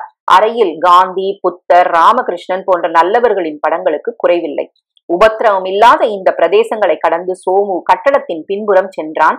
அந்த பக்கம் கூட ஒரு வழி இருந்தது. மாடி ஏறி ஸ்டோர் ரூம் என்று குறிப்பிட்டு மூடி இருந்த அறைக்கதவை அடைந்து 2 தடவை தட்டினான். கதவு தயக்கத்துடன் திறந்தது. ஒரு துண்டு மீசை எட்டி பார்த்தான். யார் வேணும் என்றான். தேவராஜன் சார பார்க்கணும். அவர் இல்லையே, வெளியூர் போயிருக்காரு. சோமு வந்திருக்கான்னு சொல்லு, வெளியூர்ல இருந்து திரும்பி வந்துடுவாரு. போடா, பழைய ஆள் தான் நான். ஒரு நிமிஷம் இருங்க, இப்ப வரேன். கதவு மூடிக்கொண்டது. சோமு சுற்றும் முற்றும் பார்த்தான். பழக்கப்பட்ட இடம். வாசனைகள் கூட மாறவில்லை. சுருட்டு புகை வாசனை, பழைய பேப்பர் வாசனை, காய்ந்த இலை வாசனை, குற்ற வாசனை. உள்ள வாங்க. அவனை வாங்கி கொண்டு உடனே கதவு சாத்தப்பட்டது. முதலில் நிஜமாகவே ஸ்டோர் ரூம் இருந்தது. அதில் 2 கண்ணாடி பீரோ விலகின இடத்தில் ஒரு கதவை கடந்ததும் வானிலை திடுதிப்பென்று மாறியது. வட்ட மேஜைகள் 3இல் ரம்மி ஆடிக்கொண்டிருந்தார்கள். புதிய சீட்டுக்கட்டுகள், புதிய முகங்கள், பிளாஸ்டிக் வட்டங்கள், பச்சை, நீலம், வெளி சிவப்பு, சிவப்பு என்று குவிந்திருந்தன. எல்லாம் ரூபாய்களுக்கு பதில். மேஜையில் ஒரு பைசாவை பார்க்க முடியாது. கடைசியில் பேங்கரிடம் கை மாறும். பாயிண்ட்டுக்கு 10 ரூபாய் வரை கூட போகும். எத்தனை ஆடி இருக்கிறான். அத்தனை பேருக்கு அந்த இடம் மௌனமாகவே இருந்தது. கண்ணாடி கிளாஸ்களில் ரம் இருந்தது. பீங்கான் தட்டுகளில் பாதி கடித்த சிக்கன் இருந்தது. தேவராஜன் அவனுடைய ஏர் கண்டிஷன் அறையில் இருந்தான். மார்பில் மொசமொசவென்ற மயிருடன் சட்டை பனியனின்றி இடுப்பு வரை லுங்கி கட்டி கொண்டு நாற்காலியில் சாய்ந்திருக்க அவன் தோள் பக்கங்களை ஒருத்தி பிடித்து விட்டு கொண்டிருந்தாள். வாயா சோமு, இப்பதான் வழி தெரிஞ்சுதா? உள்ள போடி, ஜெகனை வர சொல்லு. அந்த பெண் தன் புடவையை சரி செய்து கொண்டு சோமுவை பார்த்து சிரித்து விட்டு சென்றாள். செல்லும் போது 1.25 ரூபாய் சென்டின் வாசனை காற்றடித்தது. தேவராஜனுக்கு 40 வயது இருக்கும். சின்ன வயதில் ஆபரேஷன் பண்ணி கொண்ட கிளெஃப்ட் பேலட் அடையாளத்தை மறைக்க பெரிசாக மீசை வைத்திருந்தான். மேல் உதடு தூக்கலாக இருந்து சிரிக்கிற போது பயமாக இருந்தது. முன்மண்டை ஏராளமாக, அதில் ஒரு தழும்பு இருந்தது. கண்களில் சாகசம் இருந்தது. விரலில் பட்டை மோதிரத்தில் அலங்காரமாக ஆங்கில டி எழுத்தின் மத்தியில் பதித்திருந்த ஒற்றை வைரம் பளிச்சிட்டது. சட்டை அணிந்து கொண்டான். ஒரு பெட்டியிலிருந்து சூர்ணத்தை எடுத்து வாயில் அடக்கி கொண்டு சோமுவிடம் அதை நீட்டினான். சோமு மறுத்தான். அதில் உள்ள சேர்மானங்கள் அவனுக்கு தெரியும். என்னம்மா, நீ பெரிய மனுஷனாயிட்ட, வண்டி அனுப்பிச்சு ஆள் அனுப்பிச்சா கூட வரமாட்டியா? கொஞ்சம் ஜோலி இருந்துச்சுங்க, எங்களெல்லாம் மறந்து போயிட்டியா? சோமு சிரித்தான். இப்ப என்ன திடீர் கடாட்சம்? ஒரு உதவி வேணும், அதுக்குத்தான் வந்தேன். என்ன வேணும் சொல்லு. ஒரு தையக்கடை வைக்கலாம்னு இருக்கேன். அதுக்கு கொஞ்சம் பணம் தேவைப்படுது. எவ்வளவு? 4000. கடனா தான் கேக்குறேன். ஜெகன் உள்ளே வந்தான். சோமு, வந்து சேர்ந்துட்டியா? வந்துட்டான். சேரல. தையக்கடையா? என்னடா உனக்கு புத்தி இப்படி போகுது? வேற எதுவும் எனக்கு தெரியாது தேவா. விடுறான் பாரு. இந்த ஜில்லாவிலே உனக்கு ஈடா இரும்பு பொட்டி திறக்கிறதுல ஆள் கிடையாது. தெரியாதான். அதெல்லாம் பழசு, முடிஞ்சு போச்சு தேவா. ஜெகன், 4000 ரூபாய் இடுறா என்று தன் மேஜை டிராயிலிருந்து ஒரு சாவி கொத்தை எடுத்து அவன் மேல் எறிந்தான். ஜெகன் அதை பிடித்து கொண்டு எதிரே இருந்த அலமாரியை திறந்தான். அலமாரிக்குள் கொள்ளை சாமான்கள் அடைத்திருந்தன. ஒரு சூப்பர் 8 மில்லிமீட்டர் ப்ரொஜெக்டர் தெரிந்தது. சின்ன சின்ன பிலிம் கருவிகள் தெரிந்தன. முதல்ல போட்டு காமிப்பாங்க, அப்புறம் அதே மாதிரி செய்தும் காமிப்பாங்க. 100 ரூபாய் டிக்கெட்டு. ஜெகன் புதிய நோட்டுகளை எண்ணி கற்றையாக்கி தேவராஜனிடம் கொடுத்தான். நம்ம அண்ணா நகர் விஷயம் என்றான். இருடா, இப்பத்தானே வந்திருக்கான். பணத்தை சோமுவிடம் தேவராஜன் கொடுப்பதற்கு முன் தயங்கி, சோமு, இந்த பணத்தை திருப்பி கொடுக்க வேணாம். அப்போ எனக்கு வேண்டாம். நான் சொல்றத முழுக்க கேளு. நீங்க என்ன கேட்பீங்கன்னு எனக்கு தெரியும். நான் கேட்கவே இல்லையே. நீங்க கேட்கிற உதவியை என்னால இனியே செய்ய முடியாது. நான் கடன் வாங்கத்தான் வந்தேன், காரியம் செய்ய வரல. அப்ப நான் எதுக்கு இந்த பணத்தை உனக்கு கொடுக்கணும்? வேண்டாம், நான் வரேன். அட, அதுக்குள்ள கோச்சிக்கிறியே, பழைய சோமுதாண்டா நீ. முழுக்குன்னு கோவம் வருது. இல்ல தேவா, எனக்கு ஏற்கனவே ஜெயிலுக்கு போய் தெளிஞ்சு போச்சு. பழைய சிநேகிதத்துக்காக உங்ககிட்ட வந்தேன். மறுபடியும் ஆரம்பிக்கிறதுக்கு இல்ல. நீங்கெல்லாம் ஒரு தடவை ஜெயில இருந்து பாக்கணும், ஒரு தடவை அந்த சோத்தை தின்னு பாக்கணும். வருஷ கணக்கா பொண்டாட்டிய பார்க்க முடியாம வார்டுல கையில கால்ல சங்கிலில போட்டு பாத்துருக்கணும். ஒரு தடவை அந்த நாத்தத்தையும் ரத்தத்தையும் வார்டர்களையும் சந்திச்சு பாக்கணும். இந்த பாரு சோமு, சொல்லு, நீ ஜெயிலுக்கு போனதுக்கு நான் காரணமா? சொல்லு. காரணம் யாரு என்னன்னு நான் நினைக்கிறத விட்டுட்டேன். நீயா சொந்த முயற்சியா போய் தானே மாட்டிக்கிட்ட. எனக்காக வேலை செஞ்சப்போ எப்பவாவது என்னைக்காவது ஒரு தடவை மாட்டிருக்கிறியா? மாட்டிருக்க விட்டுருக்கனா? எனக்கு மால் கொண்டு வந்த, டிக்கெட் வித்த, குட்டிகளை அணைச்சுக்கிட்டு போன, பூட்ட உடைச்ச, அச்சடிச்ச, ஒரு தடவை தகராறாயிருக்குதா? சீமான் கணக்கா நான் வச்சுக்கல. எவ்வளவு சப்போர்ட் தந்திருக்கேன் யோசிச்சு பாரு. தனியா போய் தானே மாட்டிக்கினேன். இன்னொரு தடவை அதை செய்யறதா இல்ல. நான் என்னடா கேக்குறேன் உன்ன? அதை தெரிஞ்சுக்காம சும்மா சொன்னதையே திருப்பி திருப்பி சொல்லிட்டு இருக்கிறியே. இந்த பாரு, கவனமா கேளு. அண்ணா நகர் இல்ல, அதுக்கு பக்கத்துல புதுசா ஒரு காலனி இருக்கு. அதுல ஒதுக்குப்புறமா ஒரு வீடு இருக்கு, பூட்டின வீடு. இப்ப யாரும் இல்ல. வாசப்பக்கம் ஒரு சொத்தை போட்டு தொங்குது. ஒன்னும் பெரிய வேலை இல்ல. ஆனா வீட்டுக்குள்ள பெட்ரூம்ல ஒரு இரும்பு பொட்டி இருக்குது. தனலட்சுமி மார்க் இரும்பு பொட்டி. அதுக்குள்ள சில காகிதங்கள் இருக்கு. அந்த காகிதங்கள் எனக்கு வேணும். வெறும் காகிதம் தான், பணம் இல்ல, நகை இல்ல, காகிதம். அதான்டா. தனலட்சுமியை திறக்க தெரிஞ்சவன் நீ ஒருத்தன் தான் சோமு. உன் கை பட்டாலே பொசுக்குன்னு திறந்துக்கும். இந்த பசங்க எல்லாம் எனக்கு லாயக்கு இல்ல. அந்த காகிதங்களை வச்சுக்கிட்டு ஒரு பார்ட்டி என்ன உசுர வாங்குது. அவன் செய்யறதுதான் குற்றம், பிளாக்மெயிலு. நீ எதுவும் நல்லவங்க வீட்டுல திருடுற மாதிரி குற்ற உணர்ச்சியே வேண்டாம். கழிசட அந்த ஆளு பொறுக்கி பையன் என்னை தண்ணி காட்டிக்கிட்டு இருக்கான். அந்த காகிதம் எனக்கு கிடைச்சிட்டா போதும். பணம் கேட்டுக்கிட்டு தான் இருக்கான். வண்டி கொடுக்குறேன், ஒத்தாசைக்கு ஆளுங்க தரேன். இந்த பணத்தை நீயே வச்சுக்க. எனக்கு இந்த ஒரு சின்ன காரியம் மட்டும் செஞ்சு கொடுத்துரு போதும். ஜாஸ்தி நாள் இல்ல, ஒரு வாரத்துல திரும்பி வந்துருவான். திருப்பதிக்கு சாமி கும்பிட போயிருக்கான். அந்த 100 ரூபாய் கற்றையை தேவராஜன் மேஜை மேல் எறிந்தார். எடுத்துக்க சோமு என்றான் ஜெகன். இரும்பு பெட்டி திறக்கிறதெல்லாம் எனக்கு மறந்து போச்சு தேவா. எப்படிடா மறக்கும்? ரத்தத்துல இருக்கிறது எப்படி மறக்கும்? 4 வெத்து சாவி எடுத்துக்க, ஒரே ஒரு அறம், சின்ன அறம் எடுத்துக்க. உன்ன மாதிரி மாஸ்டர்களுக்கு வேறு என்னடா வேணும்? உன் விரல்களை பத்தி எனக்கு தெரியாதா? அவன் அந்த ரூபாய்களை பார்த்தான். வேலை முடிஞ்ச உடனே உனக்கு இன்னும் 2000 தரேன். கடை நானே வச்சு கொடுக்குறேன். ஜெகன், நாளைக்கு சாயங்காலம் அந்த வீட்டை காட்டி கொடுத்துரு.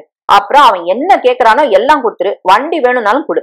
இல்ல தேவா, நான் இது செய்ய முடியாது. அடா போடா, இந்த சின்ன வேலைக்கு இப்படி தயங்குற? பூட்டின வீடு, தனி வீடு, ஒரு காவல் கிடையாது.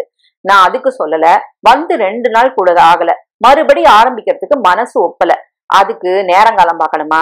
ஆமா, நீ மறுபடி ஆரம்பிக்கிறதா யார் சொன்னா? ஒரே ஒரு தடவை உன் பழைய சிநேகிதத்துக்காக ஒரு சின்ன காரியம் மட்டும் செய்ய போற. அதுக்கப்புறம் யார் உன்னை கட்டாயப்படுத்த போறாங்க? யாரு உன் வழிக்கு வர போறாங்க? நீ நல்லா இருக்கணும், தையக்கடை வச்சு ஒழுங்கா சம்பாதிச்சு பொண்டாட்டிய காப்பாத்தணும், நல்லவனா வாழணும். அதானடா எனக்கும் விருப்பம். கடை வச்சு கொள்ளையா சம்பாதிச்சு கொடுத்த பணத்தை திருப்பி கூட நான் வாங்க மாட்டேன். நான் சொல்லுவேன், சந்தோஷமா வாங்கிக்குவேன். சோமுவின் தையல் கடையில் வெளிச்சமாக இருந்தது. Somu's high class tailors and drapers என்ற வண்ண வண்ண எழுத்துக்களில் போர்டு பளிச்சென்று இருந்தது. உள்ளே சோமுதான் மாஸ்டர் கட்டர். கட்டிங் மட்டும்தான் பண்ணுவான். சாக் பீஸால் 4-5 திறமையான கோடுகள் இழுத்துவிட்டு ஷோலிங்கன் கத்திரியால் நறுக்கென்று 4 வெட்டு வெட்டி விட்டு சுற்றி வைத்து விடுவான். மற்றதை அவர்கள் பார்த்துக் கொள்வார்கள். விதவித மில் ரக துணிகள் வேறு விற்கிறான். ட்ரையல் ரூம் என்று 3 அறைகள் இருந்தன. லேடிஸ் செக்ஷன் தனியாக இருந்தது. சிவகுமார், ஜெய்சங்கர் போன்றவர்கள் வந்த போது எடுக்கப்பட்ட போட்டோ படங்கள் மாட்டப்பட்டிருந்தன. என்ன சோமு, 15ஆம் தேதிங்கிறீங்க, கல்யாணம் 10 தேதிக்கு பிக்ஸ் ஆயிருக்கு. சாரி சார், வேற இடத்துல பாத்துக்கங்க, இருக்கிற ஆர்டர்களை மூச்சு திணறுது.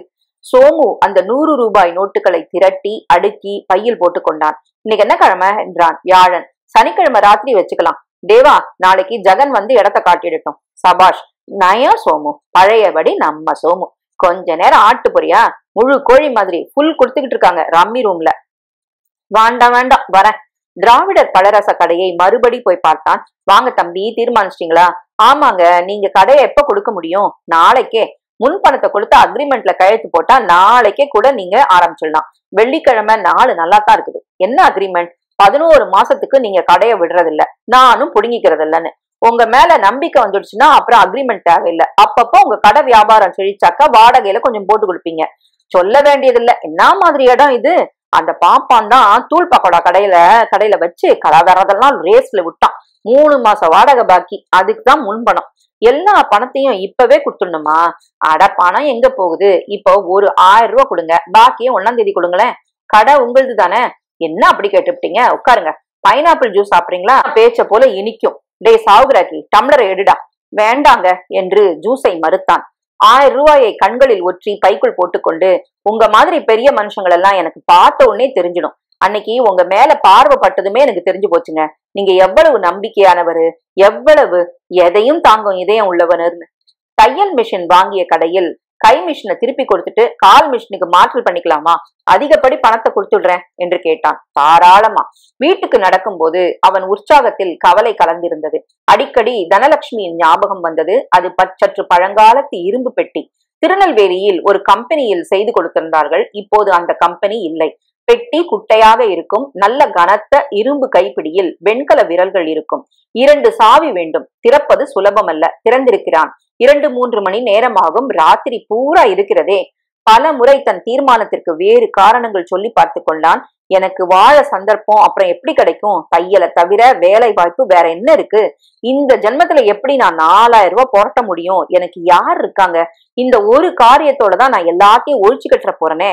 அப்புறம் தேவராஜன் பக்கம் தலை வச்சு கூட படுக்க போறது இல்லையே. எவனோ ஒருத்தன் எவனையோ பணம் பிரிச்சு பிடுங்கி தின்னுகிட்டு இருக்கான். 2 பேருமே திருடங்க. நான் எவ்வளவு திருடனோ அவ்வளவு திருடங்க தேவராஜனும் அந்த திருப்பதி போயிருக்கிறவனும். தேவராஜன் கௌரவ மேஜிஸ்ட்ரேட் ஆகலாம். திருப்பதிக்காரனுக்கு சாமி ஏகாந்தமா தரிசனம் தரலாம். காசை கொடுத்தா சாமி கூட மைல் கணக்குல கியூல நிக்கும் சோமுக்குள்ள மறந்துடுறாங்க. மாட்டிக்கிட்டா அவன் வயிற்றில் திடீரென்று பயம் பாய்ந்தது. மறுபடி ஜெயில் தாங்காது. எதற்காக மாட்டிக்கொள்ள வேண்டும்? அந்த பேச்சே இல்லை. முதலில் இடத்தை பார்க்கலாம், சந்தர்ப்பத்தை பார்க்க. கொஞ்சமேனும் அதில் மாட்டிக்கொள்கிற அபாயம் இருந்தால் முடியாது என்று சொல்லிவிடலாம். என் பத்திரம் முக்கியம். எல்லாம் முடிஞ்சு போச்சு மீனா. என்ன கடை வைக்கிறதுக்கு அட்வான்ஸ் கொடுத்துட்டீங்களா? கொடுத்தாச்சு. கை மிஷினை மாத்திக்கிட போறேன். அப்புறம் கொஞ்சம் சாமான்கள் வாங்கிக்கணும். அடுத்த வாரம் கடை போட்டுடுவேன். அதுக்கெல்லாம் பணம் எதுக்கு? ஏது எங்க கிடைச்சது? கடன் வாங்கினேன். எவ்வளோ? 4000. உங்களை நம்பி யார் கொடுத்தாங்க? எனக்கும் ஃப்ரெண்ட்ஸ் இருக்காங்க. உங்க பழைய ஸ்நேகிதிங்களா? கடனா தான் வாங்கிட்டு வந்திருக்கேன். திரும்ப கொடுத்துருவேன். தைரியம் இருக்கு. தையக்கடை வச்சா பணம் வருமா? வராம போயிடுமா? பாத்துடுறது இல்ல. இந்த பணத்தை எடுத்து உள்ளவை, தேவைப்படும் போது வாங்கிக்கிறேன். எங்க பையன்? அவள் பதில் சொல்லாமல் அந்த பணத்தை வாங்கி கொண்டு தன் கழுத்து சங்கிலில் இருந்த சாவியால் பெட்டியை திறந்து மேலாக வைத்து மூடி பூட்டினாள். இந்த பாரு மீனா, உன்னையும் பிள்ளையும் சந்தோஷமா வச்சுக்கிட்டு சொந்தமா சம்பாதிச்சு இன்பமா இருக்கணும். பையனை நல்ல இங்கிலீஷ் படிப்புக்கு கான்வென்ட்டுக்கு வேன்ல அனுப்பணும். உனக்கு பண்டிகைக்கு புடவை எடுக்கணும். நீ வேலைக்காரி வச்சுக்கணும். வீடு வீடா வித்துக்கிட்டு அலையறத நிறுத்தணும். சோமுவா, அவன் நல்ல மனுஷன்பா, பெரிய மனுஷன்பா அப்படின்னு ஜனங்க பேசிக்கணும். உனக்கு தங்கத்துல நகை செஞ்சு போடணும். கலர் கலரா பாண்டி பஜார்ல குமிஞ்சு கிடக்குதே புடவை, அதெல்லாம் கட்டினா நீ எப்படி இருப்ப தெரியுமா? சில வேளையில உன்னை பாக்குறப்போ எனக்கு நம்பிக்கை வரதில்ல. சோமு பயலுக்கு இவ்வளவு அதிர்ஷ்டம்டா. இந்த மாதிரி அழகான எங்க போற மீனா? பால் வந்துடுச்சான்னு பாக்குறதுக்கு. இத்தனை அலட்சியம் பண்றியே பாவி பொண்ணே, உனக்காகத்தானடி நான் திருட போறேன். மறுதினம் காலை பஜாருக்கு போய் கோட்டெக்ஸ் நூல்கண்டுகள், பெரிய காது வைத்த ஊசிகள், நீட்ட ஊசிகள், கலர் பித்தான்கள், பிரஸ் பித்தான்கள் என்று அட்டைப்பெட்டிகளில் அடுக்கி கொண்டு வீட்டுக்கு வந்தான் சோமு. மீனாவையும் குழந்தையும் அழைத்து சென்று கை மிஷினுக்கு பணம் கொடுத்து கால் மிஷின் ஆக்கி கொண்டான். பழரச கடைக்காரரை போய் பார்த்தான். நாளைக்கே கடையை சுத்தம் பண்ணி கொடுத்துருங்க. ஆவட்டுங்க. இது உங்க மனைவியா? ஆமாங்க. பார்த்த மாதிரி இருக்குது. இது பிள்ளையா? பேர் என்ன தம்பி? முருகன். சரிதான். வேற பேரே ஆப்பிள்ளையா உங்களுக்கு? அறிவழகன், வெற்றி வேந்தன் இப்படின்னு ஒதுக்குப்புறமா இருக்காப்ல என்றாள் மீனா. இருந்தா என்ன, பஜார் பக்கத்துல தானே இருக்கு. உங்களுக்கு நிஜமாவே தைக்க தெரியுமா? என்ன அப்படி கேட்டுப்ட? நீதான் ஒரு ரவிக்க கொடுத்து பாரு. 70 சென்டிமீட்டர்ல கை வச்சு கழுத்தை அகத்தி தைச்சு தரேன். 3 ரூபா கொடுத்தா போதும். பையனுக்கு ஏதாவது தைங்க. முதல்ல கோயிலுக்கு போய் பூஜை பண்ணிட்டு சாமிக்கு தேங்காய் உடைச்சிட்டு. அதெல்லாம் பகுத்தறிவில்லாத ஜனங்க செய்யறது. அம்மா முகத்தை எங்கேயோ பாத்திருக்கேனே. நான் ஒரு வாட்டி உங்க கடையில பழம் வாங்கி சாப்பிட்டிருக்கேன் என்றாள் மீனா. தேவராஜன் கொடுத்த ரூபாயில் மிச்சம் இன்னும் பணம் நிறைய இருந்தது. மீனாவை பாத்திர கடைக்கு அழைத்து சென்றான். சில முக்கியமான எவர் சில்வர்கள் பாத்திரங்கள் வாங்கி கொண்டார்கள். முருகனுக்கு பொம்மை வாங்கினார்கள். லலிதா பார்மசியில் முருகனுக்கு டானிக் வாங்கும்போது, என்ன மீனா, கொஞ்ச நாளா நீங்க வரல என்றான் கடைக்காரன். மாலை ராஜகுமாரியில் ஒரு சினிமா பார்த்தார்கள். பாதி நேரம் மீனா முருகனுடன் வெளியே நிற்க வேண்டியிருந்தது. சினிமா முடிந்து 9:30 ஆகிவிட்டது. பாண்டி பஜாரில் ஒரு ஹோட்டல் மாடியை பார்த்தான். சாப்பிட்டு போயிடலாம் என்றான் அவன். இங்க வேண்டாங்க என்றாள். வா, ஏர் கண்டிஷன் ரூம் இருக்குதான், பாம்பே மீல்ஸ் இருக்குதான். மேலே போய் உட்கார்ந்து ஆர்டர் செய்தான். அவனுக்கு சந்தோஷமாக இருந்தது. கலெக்ஷன் மேஜையில் இருந்த இளைஞன் மீனாவை அடிக்கடி பார்த்தது சோமுவுக்கு சில வேளை பெருமையாகவும் சில வேளை எரிச்சலாகவும் இருந்தது. எதிரே அவளை பார்த்தான். ஹோட்டலின் மங்கிய ஒளியில் கூட அழகாகத்தான் இருந்தாள். அவன் வாங்கி வந்த சேலையை அவள் உடுத்தி கொண்டிருந்ததால் அவளுக்கு அற்புதமாக இருந்திருக்கும். இந்த நீலப்பூ போட்ட சேலை கூட பரவாயில்லை.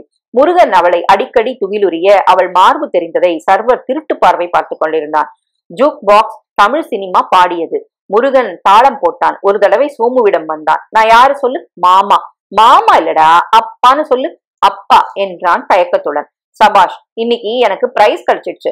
2 இளைஞர்கள் புதிதாக வந்தார்கள். அவர்களில் ஒருத்தன் மெல்ல ஆடிக்கொண்டே அவர்களை கடந்து செல்லும் போது மீனாவை பார்த்து ஹாய் என்றான். அவன் சகா அவனை அழைத்து செல்ல அவர்கள் எதிர்ப்புற மேஜையில் உட்கார்ந்ததும் அதை பலமாக தட்டினான். என்னப்பா வெயிட்டர், என்ன எத்தனை நேரம் என்று இறைந்தான். ஹாலில் உட்கார்ந்திருந்தவர்கள் அத்தனை பேரும் அவனை திரும்பி பார்த்தார்கள். சோமு பில்லை பார்த்து சற்று அயர்ந்து போனான். காசை ரொம்ப கண்ணாப்பின்னான்னு செலவழிக்கிறீங்க. ஒரு நாளைக்கு தானே, போனா போகுது. சிக்கன் பிரியாணி கொண்டு வா, பரோட்டா குஸ்கா கொண்டு வா என்றான் குளித்திருந்த அந்த ஆள். சாரி சார், இது வெஜிடேரியன் ஹோட்டல். அப்ப பக்கத்துல மிலிட்டரி ஹோட்டல்ல போய் வாங்கிட்டு வா. வெயிட்டர் கல்லாவில் உட்கார்ந்திருந்தவனை பார்க்க அந்த ஆசாமி சண்டையை விரும்புவனாக தெரியவில்லை. தயங்கி யோசித்து கீழே உட்கார்ந்திருக்கும் முதலாளியையோ யாரையோ கேட்க புறப்பட மீனா வாங்க போலாம் என்று எழுந்தார். இதை பார்த்த அந்த இளைஞன் சற்று எதிர்பாராத விதத்தில் நேராக மீனாவை நோக்கி நடந்து வந்து நம்மா அப்புறம் வரியா என்றான். சோமு எழுந்து நின்று அவனை தள்ளி, பிரதர் குடிச்சிட்டு என்னதான் பேசுறதுன்னு வரம்பு கிடையாதா என்றான். நீ யாரா? எனக்கும் இவளுக்கும் பேச்சு. நடி வரியா? இந்த பாரு, ஒரு உத என்கிட்ட தாங்க மாட்ட நீ, போடா. சோமு மின்னல் வேகத்தில் அவன் தாடையில் அடிக்க அவன் அங்கிருந்து 20 அடி தள்ளி விழுந்தான். அவன் வாயோரத்தில் உடனே ரத்தம் கசிய ஆரம்பித்தது. ஓடி போய் சோமு அவனை விழாவில் மிதித்தான். அவன் ஐயோ அம்மா சாவடிக்கிறானே என்று அலற சில பேர் சோமுவை சர்க்க சிறுத்தையை போல் அடக்கி இருக்காவிட்டால் அவன் மார்பெலும்புகள் உடைந்திருக்கும். குடிகாரனுடன் கூட வந்தவன், யோ எதுக்கியா சின்ன பையனை போட்டு அடிக்கிற? அவனை சாவடிக்கணும். பொண்டாட்டியை பத்தி பேசினா என்னமா இருக்கும்? எங்கயா ப்ரொப்ரைட்டர், போலீஸுக்கு போன் பண்ணியா? சோமுவுக்கு சற்று திகில் ஏற்பட்டது. மீனா வாங்க போயிடலாம் என்றாள். இருடா, எங்க போற? போலீஸ் வரட்டும், அவங்களுக்கு பதில் சொல்லிட்டு போ. மீனா நீ போ, நான் அப்பால வரேன். இந்த ஆளை ஒரு வழியா முடிச்சுட்டு வரேன். வேண்டாங்க, நீங்களும் வந்துடுங்க. போலீஸ் கீலீஸுங்கிறீங்க. அவன் புறப்பட குளித்தவன் கூட வந்தவன் சோமுவை தடுத்து இருடா என்று கையை பிடிக்க சோமு முரட்டுத்தனமாக அவனை சர்வர் மேல் தள்ளினான். காஃபி கோப்பைகள் உருண்டன. பொண்டாட்டி பின்னால ஓடுறான்டா பயத்துல. திரும்பி நிதானமாக வந்தான் சோமு. நீ வாடா என்று அவன் சட்டையை பிடிப்பதற்குள் பலர் சண்டையை விலக்கி விட்டார்கள். நீ போயா, போய்க்கோ. போலீஸ்ட சொன்னா 2 பேருக்குமே ஆபத்து. அவன் குடிச்சது தப்பு, நீ அடிச்சது தப்பு. மீனாவுடன் நடந்து வரும்போது இனிமே உங்க கூட ஜென்மத்துக்கும் வெளியில வரப்போறதில்ல. என்ன மீனா, அவன் என்ன பேசினான்? உங்ககிட்ட வந்து அந்த மாதிரி கேட்டாக்கா ஒருத்தனால சும்மா இருக்க முடியுமா? செருப்பால அடிக்க வேண்டாம். உன்னை காப்பாத்துறது என்னோட கடமை இல்லையா? ஆமா, 3.5 வருஷமா காப்பாத்துனீங்க பாருங்க. அந்த ஹோட்டல் வேண்டான்னு சொன்னனே. அவனுக்கு சுருக் என்றது. மௌனமாக நடந்து வந்தார்கள். என்ன மனுஷங்க என்றான் ஒரு தடவை. அவளுக்கு புரியவில்லை. வீட்டை அணுகும் போது ஜெகன் வண்டியுடன் காத்திருந்தான். உங்க சிநேகிதங்க காத்திருக்காங்க, போயிட்டு வாங்க என்றாள் குரலில் கேலியுடன். வணக்கம் தங்கச்சி. டே சின்ன சோமு, தூங்கி போயிட்டியா? மீனா கவனிக்காமல் உள்ளே சென்றாள். ஜெகன், இப்ப எதுக்கு வந்த? இந்த வீட்டை காமிச்சு கொடுக்கறதுக்கு. தேவராஜ் சார் ஞாபகப்படுத்தினாரு, நாளைக்கு சனிக்கிழமை. இப்ப ராத்திரியில என்ன தெரியும்? என்ன வாத்தியாரே, ராத்திரி தானே உனக்கு எல்லாம் தெரியும். ஜெகன், நீ இந்த மாதிரி நக்கலா பேசுறத உடனே நிறுத்திக்கோ. நான் அடிச்ச தாங்க மாட்டேன். என்ன அடிப்பியா வாத்தியார? மறுபடி அந்த மாதிரி பேசின நிச்சயம் அடிப்பேன். தங்கச்சிய நினைச்சா எனக்கு பரிதாபமா. அடிக்காதடா, ஒதுங்கி கொண்டான். இந்த அடி உதையெல்லாம் இன்னும் உன்னை விட்டு போல இருக்கு. உன் மாதிரி ஆளுங்களுக்கு அந்த பாஷை தானே புரியுது. அப்ப நீ வரியா இல்லையா? இன்னைக்கு வரதில்ல, நாளைக்கு காலையில 8 மணிக்கு வரதா இருந்தா வா, இல்லன்னா எல்லாம் கேன்சல். போய் தேவராஜன் சொல்லிட்டு போ. ரூபா வாங்கிட்ட? ரூபாய் திருப்பி மூஞ்சில எரிஞ்சிடறேன்டா. இப்பவே எரியேன். இப்ப இல்ல, பெரும்பாலும் செலவழிச்சிட்டேன். அப்போ காலையில வா. அறைக்குள் நுழைந்ததும் மீனா, என்ன போலியா என்றாள். எங்க உங்க சகா வந்து கூட்டாரு. எதுக்கு தைய கடன் அல்லாடுறீங்க? அவங்க கூட போனா சுலபமா காசு வருது. மீனா, நீ பேசுறது நல்லா இல்ல. என்ன நான் மறுபடி ஏதாவது ஸ்திரப்படுத்திக்க தவிக்கிறத உன்னால புரிஞ்சுக்க முடியலையா? எனக்கு புரியாதது ஒண்ணு, உங்களுக்கு திடீர்னு எப்படி அவ்வளவு ரூபா வந்துச்சு? அதான் சொன்னனே கடன் வாங்கினேன்னு. உங்க பழைய ஆசாமி கிட்ட தானே. யார்கிட்ட வாங்கின? திருப்பி கொடுத்துட போறேன். சும்மா கடன் கொடுத்தாருங்களா? தயக்கத்துடன் ஆமாம் என்றான். தையக்கடை வச்சு சம்பாதிச்சு திருப்பி கொடுக்கறதா உத்தேசமா? தயக்கம் இல்லாமல் ஆமா என்றான். அவள் சிரித்தாள். இந்த பாருங்க, ஆரம்பமே தப்பு. அந்த இடத்துல 8 கடை இருக்குது. ஒவ்வொருத்தன் 8 ஆளு 10 ஆளு வச்சுக்கிட்டு லைட்டு போட்டு ஓஹோன்னு வச்சிருக்கான். அதுக்கு நடுவுல நீங்க ஒண்டி ஆளா உட்காந்துக்கிட்டு ஒரே ஒரு மிஷினை வச்சுக்கிட்டு ஜெயில சொல்லி தந்ததை வச்சுக்கிட்டு, ஜெயில என்ன சொல்லி தந்திருப்பாங்க? காலர் வைக்காத அரைக்கை சட்டை, குல்லா, டிராயர். அம்மா அவன் அடித்த அடி அவளை நிலை பெயரச் செய்து தள்ளாட வைத்தது. அப்படியே தாடையை பிடித்துக் கொண்டு உட்கார்ந்து விட்டாள். ஜெயிலுக்கு போனதை பத்தி நீ ஒரு வார்த்தை பேசாத, கொன்னுடுவேன் என்றான். அவளுக்கு மூச்சு இறைத்தது. போங்க நீங்க, எனக்கு சம்பாதிச்செல்லாம் போட வேண்டாம், உங்ககிட்ட அடிபட்டு நான் சாகவும் வேண்டாம். என்ன திருந்தி இருக்கீங்க நீங்க? அடி குறைச்சிருக்கா, உத குறைஞ்சிருக்கா, பழைய சகவாசம் விட்டு போயிருக்கா? ஒன்னும் இல்ல. இத்தனை நாள் தனியா இருந்தேன், இனிமேலும் இருந்துட்டு போறேன். போங்க, எங்கேயாவது போங்க, நிக்காதீங்க. மீனா, என்னை மன்னிச்சுடு. இப்ப நீங்க போறீங்களா, நான் என் பிள்ளை எடுத்துட்டு ஓடிட்டுமா? ஏய் முருகா, எந்திரிடா. பிள்ளையை பலாத்காரமாக எழுப்பினாள். இல்ல மீனா, நான் போறேன். அமைதியான கடை தெருவில் நடந்தான். சிவப்பு பஸ்கள் உற்சாகமாக காலியாக வீடு திரும்பிக் கொண்டிருந்தன. கோயில் பூட்டி இருந்தது. கடைகள் பூட்டி இருந்தன. 1-2 ஹோட்டல்கள் திறந்திருந்தன. அதில் ஒன்றில் நுழைந்து காஃபி குடித்தான். எவர் சில்வர் டம்ளரின் விளிம்பில் துளை போட்டிருந்தது. இந்த டம்ளர் ஹோட்டல் சுகுணாவில் திருடப்பட்டது என்று எதிர்கால சந்ததிகளுக்கு எழுத்துக்கள் பொறிக்கப்பட்டிருந்தன. காசு கொடுக்கும் போது எல்லா டம்ளர்லயும் இந்த மாதிரி எழுதி வச்சிருக்கீங்களா என்று முதலாளியை கேட்டான். என்னப்பா செய்யறது, கூட்டமா இருக்கிற சமயத்துல டம்ளர் அடிச்சுட்டு போயிடுறாங்க. அதனால முன்னாலேயே இப்படி எழுதி வச்சுட்டா விற்க முடியாது பாருங்க, அப்ப திருட மாட்டாங்க. 30 பைசா வச்சுக்கிட்டு பூனை மூத்திர மாதிரி காபி கொடுக்குறீங்களே, அது திருட்டு இல்லையா என்று சொல்லிவிட்டு பதிலுக்கு காத்திராமல் வெளியே வந்தான். அடைப்பட்ட கடைகளில் முன்பலகையில் பலர் தூங்கிக் கொண்டிருந்தார்கள். ஒரு டாக்டருக்கு பிராக்டிஸ் பெருகி வீட்டின் முன்பக்கத்தை விஸ்தரிக்க கட்டிக்கொண்டிருக்கும் வீட்டில் தற்காலிக அடைக்கலத்தில் 2 கல் வைத்து சுள்ளி வைத்து அதன் நெருப்பில் ஒரு பானையில் சோறு கொதிக்க அது வெந்து முடிவதற்குள் ஒரு கணவன், மனைவி, குழந்தை, கைக்குழந்தை, தாய் எல்லோரும் காத்திருந்தனர். சோமு தன் கடைக்கு சென்றான். அதன் முன் வாசலில் படுத்தான். தூங்காமல் அதிகாலையில் எழுந்து வீட்டுக்கு சென்று கதவை தட்டினான். நான் தான் சோமு. மௌனம். பிறகு கதவு திறந்தது. பேசாமல் போய் கட்டிலில் உட்கார்ந்தான். மீனா தரையில் படுத்தாள். அவன் பக்கம் திரும்பவே இல்லை. 8 மணிக்கு அவன் புறப்படும் வரை மீனா அவனுடன் பேசவே இல்லை. ஜெகன் காட்டி கொடுத்த வீடு தனியாகத்தான் இருந்தது. வாசலில் பூட்டு தொங்கியது. பின்பக்கம் தடிமனான இரும்பு குழாய் மாடிப்பக்கம் சென்றது. சஜ்ஜா எல்லாம் இருந்தது. வீட்டின் எதிர்ப்புறத்தில் ரோட்டை கடந்ததும் ஒரு சோடா ஃபேக்டரி இருந்தது. அதன் வாசலில் ஒரு காவல்காரன் நின்று கொண்டிருந்தான். ஃபேக்டரியில ராத்திரி கூட காவல் உண்டா தெரியுமா? இருக்கு. கேட்ட பூட்டிட்டு உள்ள போயிடுறான். வீட்டை மறுபடி பார்த்தான். பூட்டு பெருசா இருக்கு என்றான் ஜெகன். பூட்டை திறக்க வேண்டாம், மாடி பக்கம் ஏறிக்கிட்டு ஜன்னல் கண்ணாடியை உடைச்சு தாழ்பாலை நீக்கிக்கலாம். கம்பி இருந்தா வளைச்சுக்கலாம். 4 வருஷம் ஆயிட்டுது, இன்னும் தெளிவா எல்லாம் ஞாபகம் இருக்கு. இரும்பு பெட்டி எங்க இருக்குது? கீழே பெட்ரூம்ல இருக்குதுன்னாரு தேவராஜன். ராத்திரி எத்தனை மணிக்கு வரட்டும்? ஒருத்தரும் வர வேணாம், நான் தனியா பாத்துக்கிறேன். வண்டி வேண்டாம், நீ போயிட்டு வா. நாளைக்கு காலையில தேவராஜனை வந்து பாக்குறேன். கில்லாடி வாத்தியார நீ, போடா. சிறிய டார்ச் விளக்கு வாங்கி கொண்டான். கண்ணாடி வெட்டும் ஊசி வாங்கி கொண்டான். செல்லோடேப் வாங்கி கொண்டான். 3 வித வடிவங்களில் சிறிய அரங்கள், ஒரு ஆக்ஸா பிளேட், உரிய சாவிகளுக்கான மூர் மார்க்கெட்டில் 2 மணி நேரம் தேடி சேகரித்து கொண்டான். புரியாத மனைவியை நோக்கி வீட்டுக்கு செல்வதற்கு தயக்கமாக இருந்தது. சுற்றி வேடிக்கை பார்த்தான். ஒரு பக்கத்தில் சிறுநீர் கழிக்கும் போது எரிகிறதா, அப்புறம் எவ்வளவு முக்கினாலும் 2 கல்கள் தான் வருகிறதா என்று கேட்டு அவர்கள் அந்தரங்க சுத்தங்களையும் பிரம்ம சௌகரியங்களையும் சுட்டிக்காட்டி நட்ட நடுவே பீங்கான் தட்டில் கரும்பச்சியில் ஜெல்லி போன்றிருந்த வஸ்துவை பேனா கத்தியால் வெட்டி அதில் ஒரு துண்டம் உட்கொண்டால் வரப்போகும் இன்பங்களை எல்லாம் சௌந்தர்களையும் பட்டியலிட்டுக் கொண்டிருந்தான் ஒரு மீசைக்கார வைத்தியர். தெரிந்தோ தெரியாமலோ, அறிந்தோ அறியாமலோ போகக்கூடாத இடங்களுக்கு போய்விடுகிறோம். செய்யக்கூடாத காரியங்களை செய்து விடுகிறோம். ஒருத்தர் இருந்தாரு, நம்ம ஊர்க்காரரு. பட்டணம் வந்துட்டு உயிர் காலேஜ் செத்த காலேஜ்னு பார்க்காம வேற எங்கேயோ போயிட்டாரு. போயிட்டு வந்து ஏங்கட்ட காட்டினாரு, பார்த்தேன். அப்படியே சோமு மெதுவாக நடந்தான். நடந்தே எழும்பூர் வரை வந்து பிரகாசமான விளக்குகளின் வெளிச்சத்தில் இளைஞர் பாஸ்கெட் பால் விளையாடுவதை சற்று நேரம் பார்த்தான். சந்தோஷமாக இருந்தது. வீடு பூட்டி இருந்தது. அக்கா வெளியில போயிருக்காங்க, நீங்க வந்தா சாவி கொடுக்க சொன்னாங்க. அவங்க கிட்ட ஒரு சாவி இருக்குதான். பின் இரவில் சோமு அந்த தனியான வீட்டை அணுகினான். குழல் விளக்கின் வெளிச்சம் அந்த வீடு வரை பரவவில்லை. இருட்டு அந்த வீட்டை ஏறக்குறைய சாப்பிட்டு இருந்தது. மெதுவாக பதற்றமே இல்லாமல் அதன் பின்புறம் சென்று செருப்பை கழட்டிவிட்டு கையை தரையில் தேய்த்து கொண்டு பைப்பை பிடித்து கொண்டு ஏறினான். பையில் சாதனங்கள் கனத்தன. மொட்டை மாடி. ரேடியோ ஏரியல் கம்பி முகத்தில் பட்டது. கதவு தெரிந்தது. அருகில் ஜன்னல்.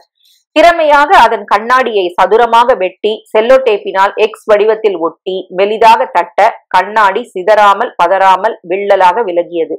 உள்ளே கை கொடுத்து திறந்தான்.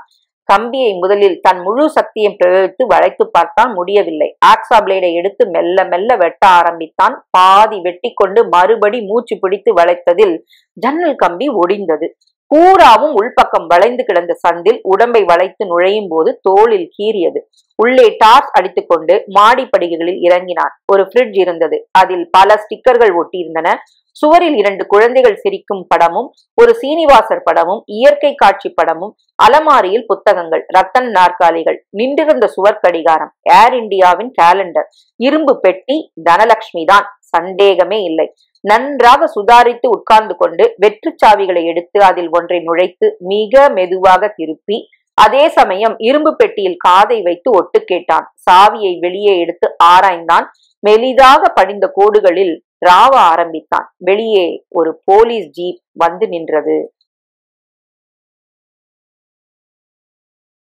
அந்த ஜீப் கடைசி நிமிஷத்தில் இன்ஜினை அணைத்துவிட்டு திருட்டுத்தனமாக வந்து நின்றது. இருட்டில் 3 பேர் இறங்கினார்கள். இன்ஸ்பெக்டர் தொப்பியை சரி செய்து கொண்டார். அவர்கள் அந்த வீட்டை அணுகினார்கள். சோமு சாவகாசமாக டார்ச் ஒளியில் சாவியை ராவிக் கொண்டிருந்தான். இரும்புடன் தேயும் போது எழுந்த கீச் கீச் ஒலி அந்த அறையின் மௌனத்தில் எதிரொலித்தது.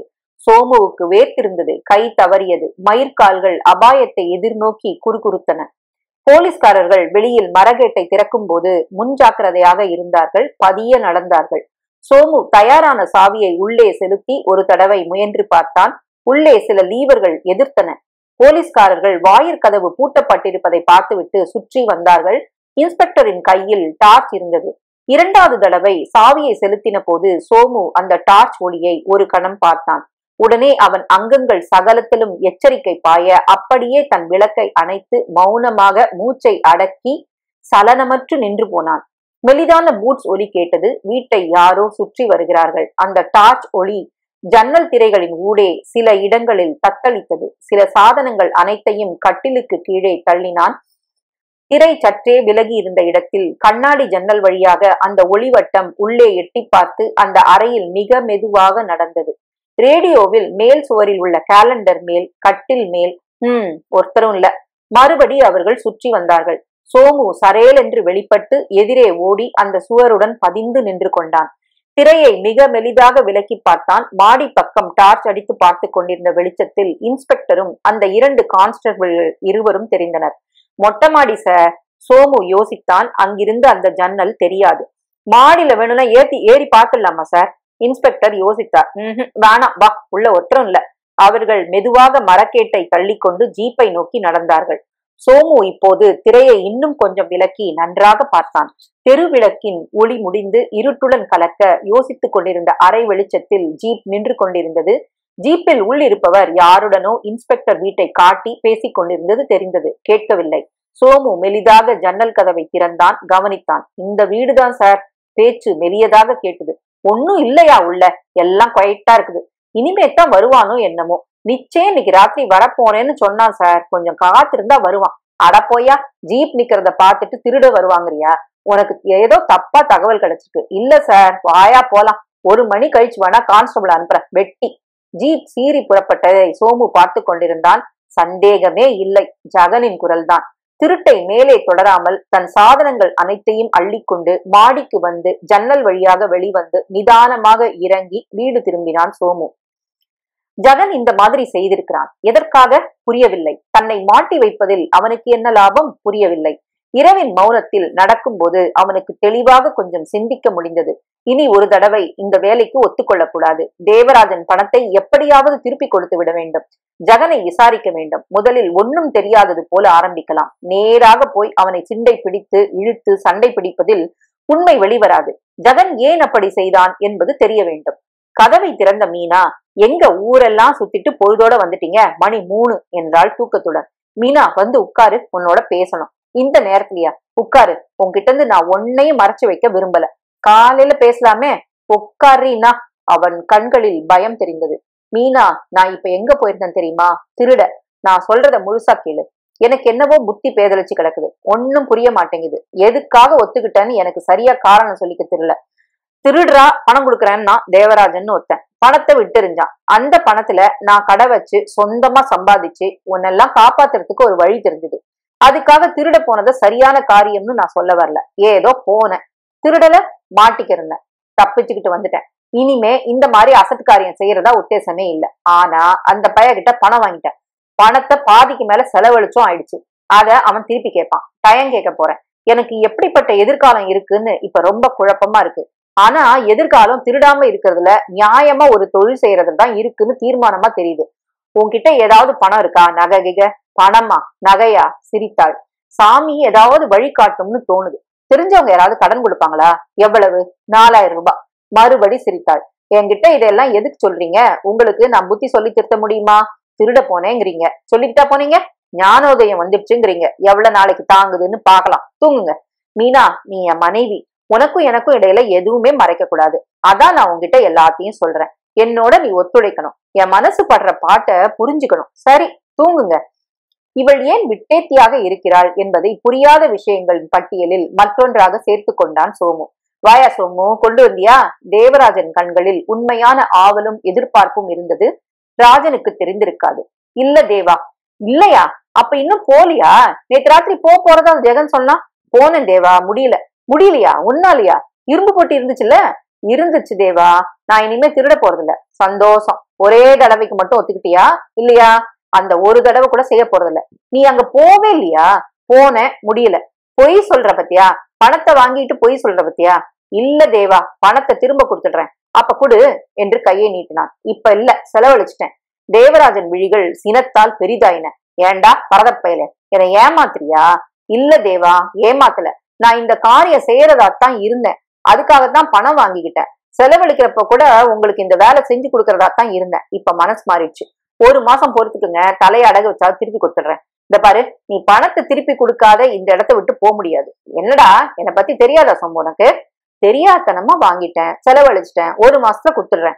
2 நாள், இன்னும் 2 நாள் தரேன் உனக்கு. அந்த காகிதம் எனக்கு வந்தானும், இல்ல அந்த பணம் வந்தானும். ரெண்டுமே முடியாது தேவா என்றான் சாவதானமாக. என்னை எதிர்த்துக்கிட்டு இந்த மெட்ராஸ் ரோட்ல நடக்க முடியுமா உன்னால?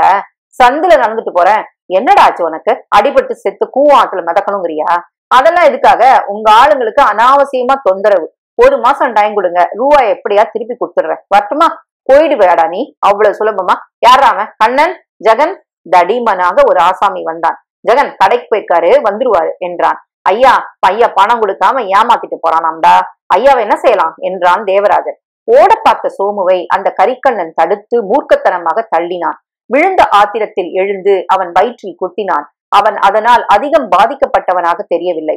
சிரித்துக்கொண்டு அவனை எடுத்து உதறி, எங்கடா போயிடுவ என்று சோமுவின் தாடையில் அடித்து அவனை கத்திரிக்கோள் பிடியில் சிறைப்படுத்தி தேவராஜனை பார்த்து, என்ன செய்யணும் சொல்லுங்க என்றான். தேவராஜன் சோமுவில் அருகில் வந்து, என்னடா செய்றியா? ஒழுங்கா நம்ம வேலையை முடிச்சு கொடுக்குறியா என்றான். முடியாது என்ற உடனே அவனுக்கு அடி விழுந்தது. மூக்கில் ரத்தம் பீரிட்டு சட்டையெல்லாம் வழிந்தது. தேவராஜன் அடிக்க அடிக்க அவன் முடியாது முடியாது என்று கடைசி மயக்க நிலை வரை சொல்லிக் கொண்டே இருந்தான். அவன் முகத்தில் தண்ணீர் கொட்டி எழுப்பி, இப்ப சொல்லு, இப்ப சொல்லு என்றான். கண்ணன் அவன் கட்டை விரலை திருப்பி மடக்கி மணிக்கட்டை தொட வைத்தான். அதன் வலியின் அதீதத்தை கவனிக்க முடியாமல் மற்ற இடங்கள் வலித்தன. செய்யறேன் செய்யறேன், 2 நாள் டைம் கொடுங்க, செய்யறேன். அடுத்த தடவை சாவடிச்சிடுவேன். கழுத்தை புடிச்சு தள்ளுடா சீமான. வெளியே எழுந்து ஆட்டோ ரிக்ஷா பிடித்து ராயப்பேட்டை ஆஸ்பத்திரிக்கு போய் கட்டு போட்டுக்கொண்டு உதட்டில் வீக்கங்களில் ஒத்தடம் பெற்றுக்கொண்டு நொண்டி நடந்து கேஷுவாலிட்டியை விட்டு வெளிவந்து உடம்பு முழுவதும் பூட்டுக்கு பூட்டு வலிக்க வீட்டிற்கு சென்ற போது மீனா இல்லை. பூட்டி இருந்தது. தன்னிடம் இருந்த சாவியால் திறந்தான். உள்ளே சென்று படுத்தான். ஆத்திரம் உடம்பெல்லாம் எரிந்தது. அச்சம், பழிவாங்கும் அவசரம், பத்திரம், எத்தனை வினோத உணர்ச்சிகள். தேவராஜன் பணம் எவ்வளவு பாக்கி இருக்கும்? 1000க்கும் மேலே இருக்கும். முதலில் அதை எண்ணலாம். எவ்வளவு பணம் புரட்ட வேண்டியிருக்கும் என்று தெரிய வரும். மீனா பெட்டிக்குள் வைத்திருக்கிறாள். அது எவ்வளவு என்று பார்க்கலாம். பெட்டி பூட்டி இருந்தது. சாவி இல்லை. தன்னிடம் இருந்த பழைய திறமையால் அதை சுலபமாக திறந்தான். திடுக்கிட்டான். பெட்டியின் மேலாக அவன் கொடுத்த பாக்கி பணம் அப்படியே இருந்தது. உடன் நிறைய சாமான்கள் இருந்தன. விலை உயர்ந்த சாரிகளை ஒவ்வொன்றாக எடுத்து பார்த்தான். ஒரு சிறிய அட்டை பெட்டி இருந்தது. அதை திறந்ததில் தங்க நகைகள் தெரிந்தன. 4-5 சவரனுக்கு ஒரு சங்கிலி, காதுக்கு 2 தங்க புஷ்பங்கள், 2 ஜோடி வளையல்கள் மற்றும் சில்லுண்டி சாமான்கள் நிறைய இருந்தன. வெயில் கண்ணாடி, சென்ட் பாட்டில்கள், என்னென்னமோ பவுடர்கள், சாயங்கள், காஸ்மெட்டிக் சாதனங்கள், பட்டை பட்டையாக மாத்திரைகள். தன்னை சுற்றிலும் பரவி இருந்த அந்த வண்ணக்களஞ்சியத்தின் மத்தியில் சோமு அதன் அர்த்தத்தை நினைத்து பார்க்க அஞ்சி தலையை பிடித்து கொண்டு உட்கார்ந்தான். உடம்பு வலி மறந்தே போய்விட்டது. அதற்கு பதிலாக உடம்பு பூரா ஓர் உஷ்ணம் ஏறிக்கொண்டது. உங்ககிட்ட ஏதாவது இருக்குமா மீனா? பணம், நகை? பணமா நகையா என்று அவள் சிரித்தது அவன் உள்ளே எதிரொலித்தது. வாசலில் ஆள் அரவம் கேட்டது. செருப்பை உதறிவிட்டு கதவை மூடிவிட்டு திரும்பியவள் சோமுவையும் சுற்றிலும் பரவி இருந்தவர்களையும் பார்த்து திடுக்கிட்டு நின்று போனாள். பெட்டியை திறந்தீங்களா? என் பணத்தை எடுத்துக்க என்றான். சாவி வச்சிருந்தீங்களா? வேற சாவி போட்டு திறந்தேன். எதுக்கு திறந்தீங்க என்றாள் கோபத்துடன். கூடவே கண்களில் பயமும் இருந்தது. பயப்படாத மீனா, அடிக்க மாட்டேன். மீனா மௌனமாக உள்ளே நடந்தாள். பானை நீர் சரித்து கொண்டு குடித்தாள். உட்கார்ந்தாள். சோமு தன் மனைவியை பார்த்தான். அடர்த்தியான கூந்தலும் புருவமும் உதட்டின் மேல் வியர்வையும் காதில் தொங்கலும் சின்ன பொட்டும் அழகாகத்தான் இருந்தாள். எங்க குழந்தை? ஐயர் வீட்டுல விளையாடிட்டு இருக்கான். எங்க போயிருந்த? வெளியில. இதுக்கெல்லாம் என்ன அர்த்தம்னு கேட்கலாமா மீனா? தன்னை சுற்றிலும் இருந்த புடவைகளில் ஒன்றை எடுத்தான். 100 150 இருக்கும்ல. இந்த மாதிரி ஒன்னாவது உனக்கு என்னைக்காவது ஒரு நாள் வாங்கி கொடுக்க முடியும்னு கனா கண்டுகிட்டு இருந்தேன். தேவையில்லை, நிறைய வச்சிருக்க. நகை இருக்குது, தங்கம், நெஜோ தங்கம், எல்லாம் சேர்த்து 4000 ரூபாய்க்கு மேல பெறும். மீனா, இதெல்லாம் போட்டுக்கிட்டு எனக்கு கொஞ்சம் காமிய. அவள் மௌனமாக தரை நோக்கி உட்கார்ந்தான். சொல்லு மீனா, இதெல்லாம் எப்படி கிடைச்சது? சொல்லிடு. ஏதாவது பொய் சொன்னா கூட பரவாயில்ல. சாமி கூரைய பிச்சுக்கிட்டு கொடுத்துதா? சொல்லு. இதெல்லாம் ஜகன் கொடுத்தது என்றாள் தலை நிமிராமல். ஜகன்? வணக்கம் தங்கச்சி, என்ன ஞாபகம் இருக்கா? மீனா, இதுதான் ஜகன், நான் சொன்னேனே. தங்கச்சி ரொம்ப கஷ்டப்பட்டிருக்கும்ல. ஜகன் இதையெல்லாம் சும்மாவா கொடுத்தா மீனா? இல்ல. நீ அவனுக்கு என்ன கொடுத்த? அதையும் சொல்லணுமா? தன்னுள் புறப்பட்ட ஆத்திரத்தை அத்தனை ஆத்திரத்திற்கும் அவசரமாக வடிகால் தேவையாக இருந்தது. 2 கைகளையும் சேர்த்து வைத்துக் கொண்டு தரையில் ஓங்கி குத்தினான். பட்ட இடத்தில் ரத்தம் நின்று போய் வெளுப்பாகி விட்டது. மீனா, உன்னை பத்தி பெருமைப்பட்டுக்கிட்டு இருந்தேன். உன்னை அடைஞ்சது என் வாழ்க்கையில ஏற்பட்ட ஒரே ஒரு அதிர்ஷ்டம்னு நினைச்சிட்டு இருந்தேன். உன்னை சரியா வச்சுக்கத்தான் நான் எல்லா பாடும் படணும்னு. என் அலைச்சலுக்கெல்லாம் என் பாட்டுக்கெல்லாம் காரணம் நீதான் இருந்த. நான் இல்லாதப்போ கஷ்டப்பட்டு வீடு வீடா அலைஞ்சு சோப்பு வித்து சம்பாதிச்சேன்னு தான் நான் நினைச்சிட்டு இருந்தேன். நீ வித்தது சோப்பு இல்லையா மீனா? மீனா அழ ஆரம்பித்தாள். அவள் கண்ணீர் பவுடரை கரைக்க, மூக்கிலிருந்து ஜலம் ஒழுக, நெற்றி சுருங்க, தலை கலைய அவள் அப்பொழுது அழகாக இல்லை. நான் என்ன செய்வேன்? நடு தெருல விட்டுட்டு ஜெயிலுக்கு போயிட்டீங்க. அண்ணி சொல்ல தாங்காம முதல்ல சோப்பு தான் வித்தேன். தினம் 5 ரூபாய் கிடைச்சது.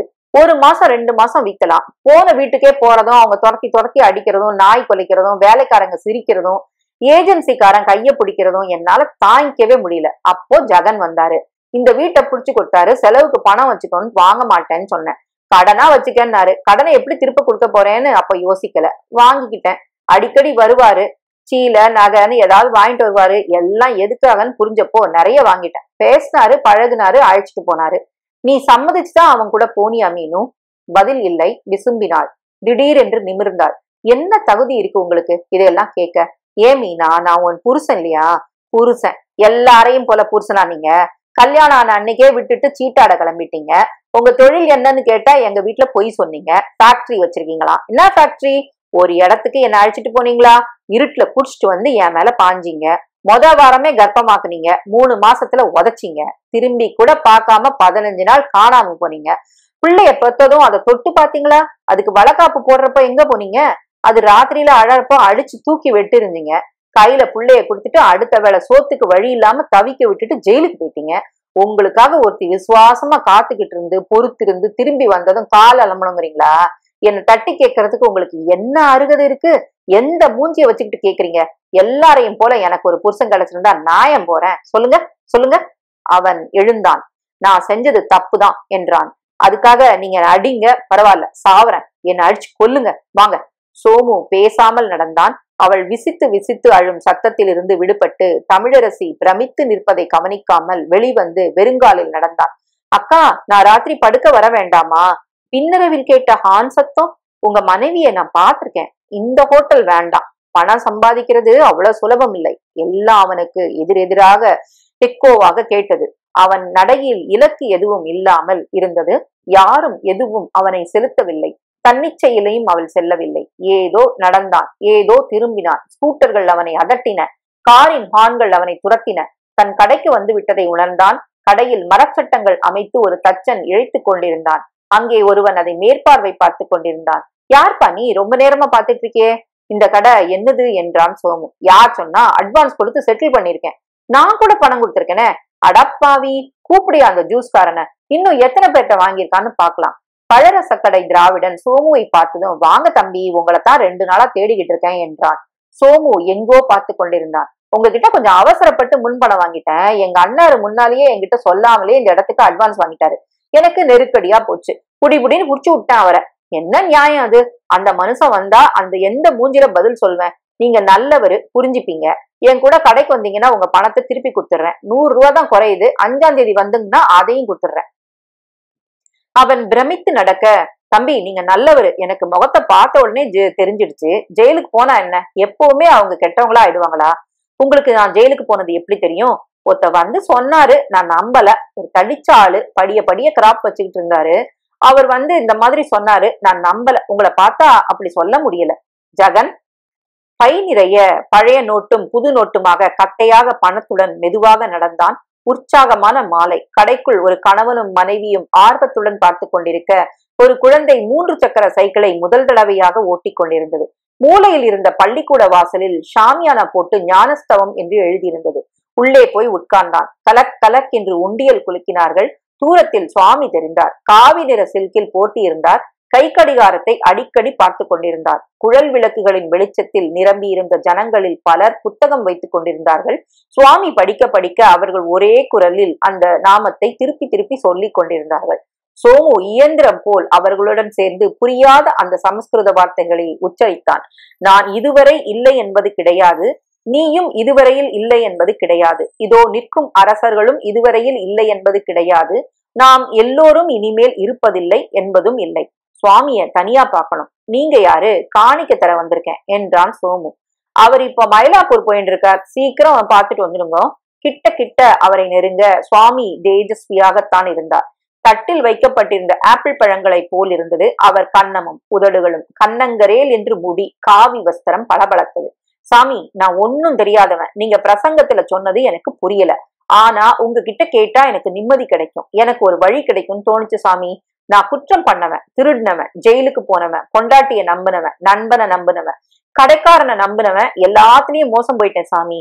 நான் என்ன செய்யறதுனே தெரியல சாமி. அவன் உடைந்து கண்ணீர் விட்டான். பேசிக்கொண்டே இருந்தான். சுவாமி தன் கை கடிகாரத்தை பார்த்தார். உனக்கு உள்ள உபாதை எல்லாருக்கும் உண்டு. அதற்கு ஆதாரணமான காரணம் பாசம். பாசத்தை அறு. அவள் யாரோ, அவன் யாரோ, நீ யாரோ. உனக்கு கீத புரியாது, தமிழ்ல சொல்றேன். ஊரும் சதமல்ல, உற்றார் சதமல்ல, உற்று பெற்ற பெரும் சதமல்ல, பெண்டிர் சதமல்ல, பெற்ற பிள்ளைகளும் சீரும் சதமல்ல, செல்வம் சதமல்ல, தேசத்தில் யாரும் சதமல்ல, தாழ் சதம். சுவாமி, கார் வந்திருக்கு என்று ஒரு சிஷ்யன் காதோடு சொன்னான்.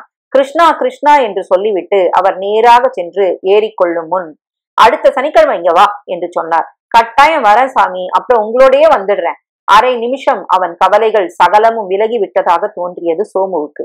கையில் தேங்காய் மூடி, ஆப்பிள் தொண்டு இவைகளுடன் மெதுவாக வெளியில் நடந்தான். என்ன வாத்தியாரே? நிமிர்ந்தான் ஜகன். ஞானமெல்லாம் தேடுறாப்புலுக்கு, எங்கெல்லாம் போறடா நீ? சோமு அவனை நேராக பார்த்தான். ஒண்ணுமில்ல, சும்மா வந்தேன். வாய நம்ம வீட்டுக்கு, கொஞ்ச நேரம் பேசிட்டு இருக்கலாம். 1000 விளக்கில் சந்து திரும்பி மற்றொரு சந்து திரும்பி தனியாக அந்த வீட்டுக்குள் சென்றார்கள். ஜகன் கதவை திறந்தான். உள்ளவா சோமு.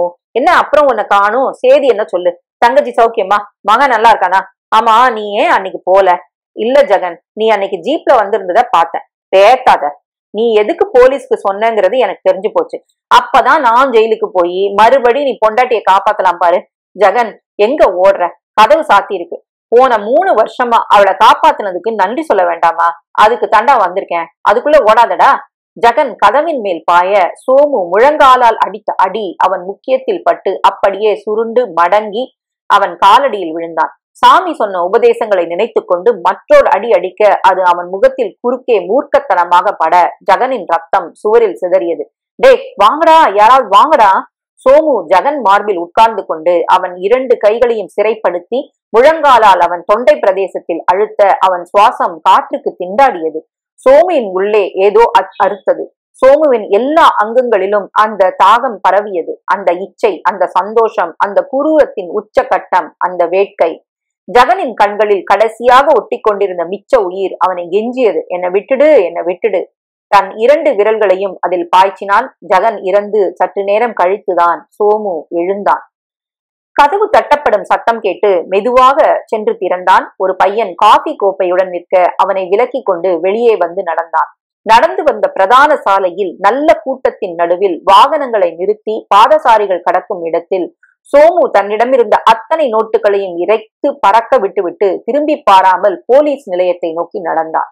பின் குறிப்பு: சோமுவின் வழக்கு செஷன்ஸ் கோர்ட்டில் நடக்க இருக்கிறது. மறுபடி அந்த சிறையில் அண்டர் ட்ரையல் கைதிகளுக்கென்ற தனி அறையில் ஒன்றில் அவன் அனுமதிக்கப்பட்டான். சிறை கேண்டீனுள் கிடைத்த கண்ணாடி சீசா ஒன்றை ஒழித்து கொண்டு சென்று தன் அறையில் அதை உடைத்து கழுத்தில் கீறிக்கொண்டு தற்கொலை செய்து கொள்ள ஒரு தடவை முயற்சித்தான். அவனை பிழைக்க வைக்கிற சிறை ஆஸ்பத்திரியில் பெரும்பாடாகிவிட்டது.